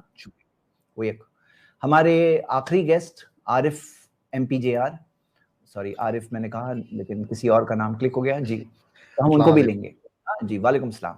2 guest लेंगे साहब। अल्हम्दुलिल्लाह खैरियत से हूं मैं, आप भी खैरियत से उम्मीद करता हूं जी। अल्हम्दुलिल्लाह, दुआएं हैं आपकी। मुझे एक्चुअली ये पता करना था, जैसे वो होता है ना, कुरान शरीफ की आयतें जो होती हैं, जैसे वहाँ पे कार्बन डेटिंग हुई थी अभी उसी देश में, मिडिल ईस्ट में कहीं, तो वो हमारे नबी के टाइम की थी, राइट। तो नबी के टाइम की किसी जानवर की खाल पे लिखी हुई थी वो, तो उस कंडीशन में मतलब ये पता लगता है कि ये आयतें सही नहीं। मैंने ये जो सच वाला वगैरह इनसे यहाँ पे सुन लिया था, गलती से चले गया था इनके चैनल पे, तो नहीं जाऊंगा, वो तो मेरे को बता दिया था मुफ्ती आज़म नबी। तो इसमें आप क्या कहते हैं, क्योंकि वो बताता है कि थोड़ा सा डिफरेंट है और अब की आयतें ऐसी हैं, पहले की आयतें वैसी थी। जी जी जी, ठीक है। इसके अंदर अगर आप देखोगे तो आमतौर पे जो सवाल जो उठाया जाता है ना, वो सना मैन्युस्क्रिप्ट के ताल्लुक से पूछा जाता है, सना मैन्युस्क्रिप्ट। और सना मैन्युस्क्रिप्ट के बारे में आप देख सकते हो कि उसके बारे में पहले तो कहाँ मिली थी कि यमन के अंदर, सना शहर के अंदर, मस्जिद के जो एटिक के गुंबद के अंदर जो होता है वहां मिली थी। हाँ, और उसके अंदर ये देखा गया कि 2 स्क्रिप्ट्स है, एक ऊपर का लेयर है और एक नीचे का लेयर है। ऊपर का लेयर प्रेजेंट डे कुरान के साथ सेम है, लेकिन नीचे का जो लेयर है, जो सेकंड लेयर जो दिख रहा है, उसके अंदर कुछ वेरिएशंस दिख रहे हैं। और वो क्या है? पैलिम्पसेस्ट है। पैलिम्पसेस्ट किसको बोलते हैं? कि जैसे आपको पता है स्लेट होती है, स्लेट, उसको मिटाकर उस पर लिखते हैं। पैलिम्पसेस्ट का मतलब ये होता है कि उसके अंदर एक चमड़ा है, चमड़े के ऊपर लिखा, फिर लिख करके मिटाया, फिर से लिखा। तो ये उस जमाने में, क्योंकि चमड़ा बहुत कॉस्टली होता था, तो इस जमाने में होता था। अब वो उसके अंदर जो पिछला जो मिटाया हुआ है, क्योंकि वो भी हम देखते हैं कि देखा जा सकता है, और क्योंकि मेटालिक इंक होती थी तो उसी वजह से वो अभी भी विजिबल हो जाता है।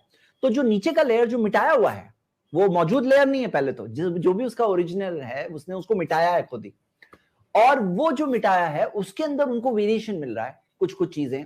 तो यहाँ पे एक बात यह है कि भाई क्या ये पॉसिबल नहीं है कि कोई एक पर्सन नरेट कर रहे हैं, उस्ताद स्टूडेंट्स को, पॉसिबल है कि नहीं है, स्टूडेंट्स को नरेट कर रहे हैं, और स्टूडेंट्स ने लिखने में कोई मिस्टेक कर दी। लेकिन सबसे कई इंडिकेशन मिले, उसमें से एक मैं आपको बता रहा हूं। आपको पता है सूरह तौबा में बिस्मिल्लाह नहीं है? हाँ, बिस्मिल्लाह नहीं, आपको मालूम है ना? कुरान में 114 सूरतों में 113 में बिस्मिल्लाह है और एक में बिस्मिल्लाह नहीं है, सूरह तौबा में। और वहां पर उस कुरान में क्या लिखा है मालूम है? कि ला तकुल बिस्मिल्लाह, इसमें बिस्मिल्लाह मत पढ़ो, लिखा हुआ है। पता क्या चलता है? ये एक स्टूडेंट है जो अपना एक इंस्ट्रक्शन लिख रहा है। अब इसके अंदर वो वर्ड्स, पूरे एग्जैक्ट वर्ड्स वहां पे मौजूद है। पता क्या चला? ये इंडिकेट कर रहा है कि ये एक ऑफिशियल कॉपी नहीं है। लेकिन चलो, अब किसी ने सवाल पूछा है तो मैं एक मुख्तसर में आपको एक बात बता ही दूं, क्योंकि आपने पूछा है तो मैं ये पावर पॉइंट के साथ आपको बताऊं। देखो ये क्या दिख रहा है आपको, ये है एक सनद, चेन ऑफ नरेशन। किसका? कुरान का। जो कुरान की आपको पता है 10 अलग अलग किरातें हैं, जो सब मुतवातिर में बोल रहा था ना, सबके सब किरातों के ऐसे चेन ऑफ नरेशन है, नबी सल्लल्लाहु अलैहि वसल्लम के जमाने से लेकर आज के जमाने तक, और इतने सारे हैं कि ये सब मुतवातिर दर्जे तक जाते हैं ये कुरान के अंदर पूरे। तो कुरान जो आता है ना, मेमोरी से और वेरीफाइबल है। आप देखो कि ओरल ट्रेडिशन आज भी मौजूद है। दुनिया के अंदर कितनी लाख मस्जिदें हैं, और हर मस्जिद के अंदर कितनी लाख नहीं, मिलियन, कितनी मिलियन मस्जिदें हैं, मोर देन 3 मिलियन मस्जिदें हैं, एक एस्टिमेट मैंने पढ़ा था। हर मस्जिद के अंदर मल्टीपल कई हाफिज होते हैं कुरान के, यानी कम से कम 10 मिलियन से ज्यादा कुरान के हाफिज यानी दुनिया में मौजूद हैं। तो आप सोचो कि फुल कुरान लर्न किया है, तो ये एक ऐसी चीज है वेरीफाइबल, कोई भी देख सकता है। और इसके मेमोराइजर्स है, उनमें इत्तेफाक है, इत्तेफाक आपको मिलेगा, कंसेंसस है मुसलमानों का। और अगर आप देखोगे कि ये जो बोल रहे हैं ना, आपको मैं मिसाल दे रहा हूं, ये देखो बर्मिंघम मैन्युस्क्रिप्ट, ये जो फोलियोज मिले ये नबी सल्लल्लाहु अलैहि वसल्लम के जमाने के डेटेड है, और आप देखोगे कि इसके अंदर कुरान से 0% डिफरेंस, सेम टू सेम। और ऐसे एक दो नहीं है, आपको कई सारी मैन्युस्क्रिप्ट्स मिलेगी। ये सारी मैन्युस्क्रिप्ट्स का कलेक्टिवली देखेंगे, हालांकि ये बेसिस नहीं है, ये एक एडिशनली कोई देख रहा है, तो ऐसी कई सारी मैन्युस्क्रिप्ट्स को मैच करेंगे। तो जैसे मिसाल करो के तौर पर कोई भी आयत के बारे में कोई डाउट करता है, अरे ये आयत ऐसी थी नहीं थी, पहले तो इतना सारा ओरल ट्रेडिशन है, सनदें हैं, मेमोराइजर्स है, हाफिज मौजूद है, वो हमारा बेसिस है। लेकिन मैन्युस्क्रिप्ट से देखोगे तो आपको हर आयत की कई सारी मैन्युस्क्रिप्ट्स मिलेगी। ऐसी वेबसाइट्स भी अवेलेबल है आज, जिसमें आप ये मैन्युस्क्रिप्ट जाकर देख सकते हैं, और कोई भी किसी का क्वेश्चन हो ना, क्वेश्चन का आंसर हम वहीं पे देख सकते हैं। इसको आप अगर दूसरे रिलीजन से कंपेयर करोगे, एक मिसाल से समझिए कि जुडाइज्म के अंदर भी तो किताबें हैं मौजूद। मोसेस कब थे? लेकिन मोसेस आज से तकरीबन कहते हैं 1450 साल पहले थे। आज से नहीं, जीसस का इसके 1450 साल, यानी आज से तकरीबन 3500 साल पहले।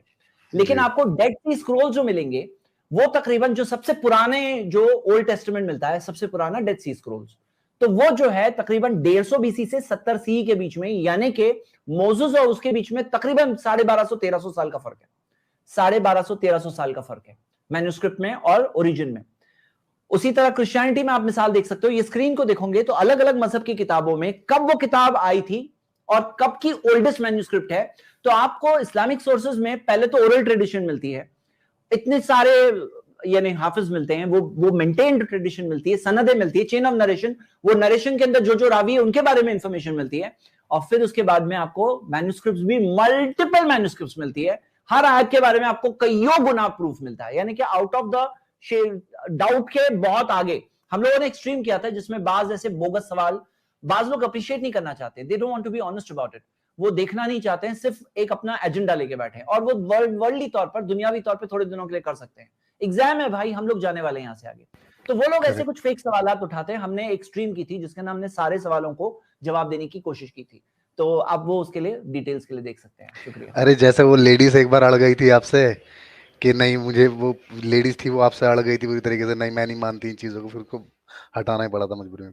अच्छा जैसा बहुत अच्छा आपने समझाया, और जो आपके जो स्ट्रीम थी उनके साथ साहिल के साथ, उसके लिए मैं आपको मुबारकबाद देना चाहता हूँ, वो बहुत अमेजिंग थी और अल्लाह आपको जज़ाए खैर दे हमेशा इसके लिए। और जैसा मेरे को ये बताइए मैं कैसे इल्हाद के लिए पढ़ूं, मतलब मैं अभी स्टार्टिंग भी करूं तो बेसिक से कैसे स्टार्टिंग करूं? आपको रेडीमेड मटेरियल मिलेगा ना, डोंट रीइन्वेंट द व्हील, आपको रेडीमेड सवालों जवाब मिलेंगे। हम लोग अल्हम्दुलिल्लाह हंड्रेड्स ऑफ सवालों के जवाब रेडी करके बैठे हैं, पावर पॉइंट्स। हाँ जी, तो आप जरूर उसके अंदर रेडीमेड मटेरियल लीजिए इंशाल्लाह। मैं एक वेबसाइट पर अवेलेबल करने वाला हूँ बहुत जल्द मेरा सारा मटेरियल इंशाल्लाह। हाँ शुक्रिया, जज़ाकल्लाह खैर। आपको व्हाट्सएप नंबर है उसी पे वो करूं मैं? हमारे iPlus TV को आप कांटेक्ट करें इंशाल्लाह, और बहुत जल्द मैं वो वेबसाइट पे मेरे सारे पावर पॉइंट्स अवेलेबल करने वाला हूँ सब लोगों के लिए। हाँ जी शुक्रिया। आखिरी गेस्ट हमारे शकील साहब। वालेकुम सलाम।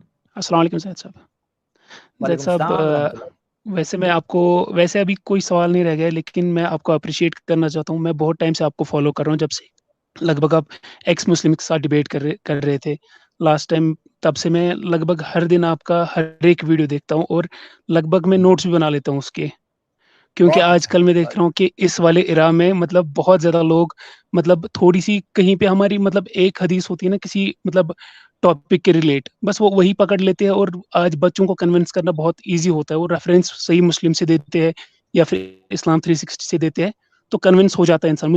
मैंने भी ऐसे कोई वीडियो मुझे रिकमेंड हुआ था, और फिर मैंने देखा हाँ सच में ये तो है, फिर मैंने ऐसे सर्च किया, मैंने आपका डिबेट देखा और वहां से वो चीज़ क्लियर हो गई।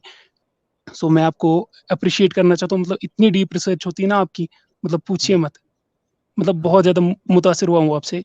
प्लस जो दुर्राठी का मैंने आज सुबह ही देखा था, सुबह ही आज लगभग कुछ टाइम पहले 4-5 घंटे पहले मैंने उनका वीडियो देखा था, तो तभी मुझे लगा था नहीं ये मतलब डाउट मतलब क्लियर करने की कोशिश नहीं कर रहे, ये बढ़ाने की कोशिश कर रहे, थोड़ी सी बातें ऐसी मिक्स कर रहे हैं। हम उनको बेनिफिट ऑफ डाउट देंगे, हम इसमें बेनिफिट ऑफ डाउट देंगे। जी होता है जी, ऐसा भी है। और सर मेरा ये भी एक चीज़ है कि रिसेंटली कास्ट जो इस्लाम में मतलब हम जात मानते ही नहीं, मतलब ऐसा मतलब मानते ही नहीं कुछ। रिसेंटली एक वीडियो आया था सोच भाई, वो कुछ मंगल उनका नाम है, तो उन्होंने भी किया था, तो मैं चाहता हूँ कि उस पर भी आप एक वीडियो बनाएं, डिटेल वीडियो कास्ट इन इस्लाम। हमने जात बिरादरी पे स्ट्रीम किया था और बहुत स्ट्रॉन्ग दिल से मैसेज दिया था, जरूर देखिएगा उसे। हाँ जी बिल्कुल, थैंक यू सर, आपसे मिलकर, थैंक्स फॉर कमिंग। हाँ जज़ाकल्लाह खैर। चलिए ब्रदर्स एंड सिस्टर्स, टाइम खत्म हुआ, कल की स्ट्रीम जरूर ज्वाइन करना, बहुत ही इंपॉर्टेंट टॉपिक है, कंट्रोवर्शियल है, फेस टू फेस हम बात करेंगे, रिसर्च भी शेयर करेंगे। टॉपिक है 72 हूर्स, और हम उसके बारे में जो बात है ऑथेंटिक आपके सामने रखेंगे इंशाल्लाह। तो कल तक के लिए, और फिर एक बार इजाजत लूंगा इंशाल्लाह, और मिलते रहेंगे, देखते रहिए हमारे प्रोग्राम्स। अस्सलाम वालेकुम व रहमतुल्लाहि व बरकातुहू।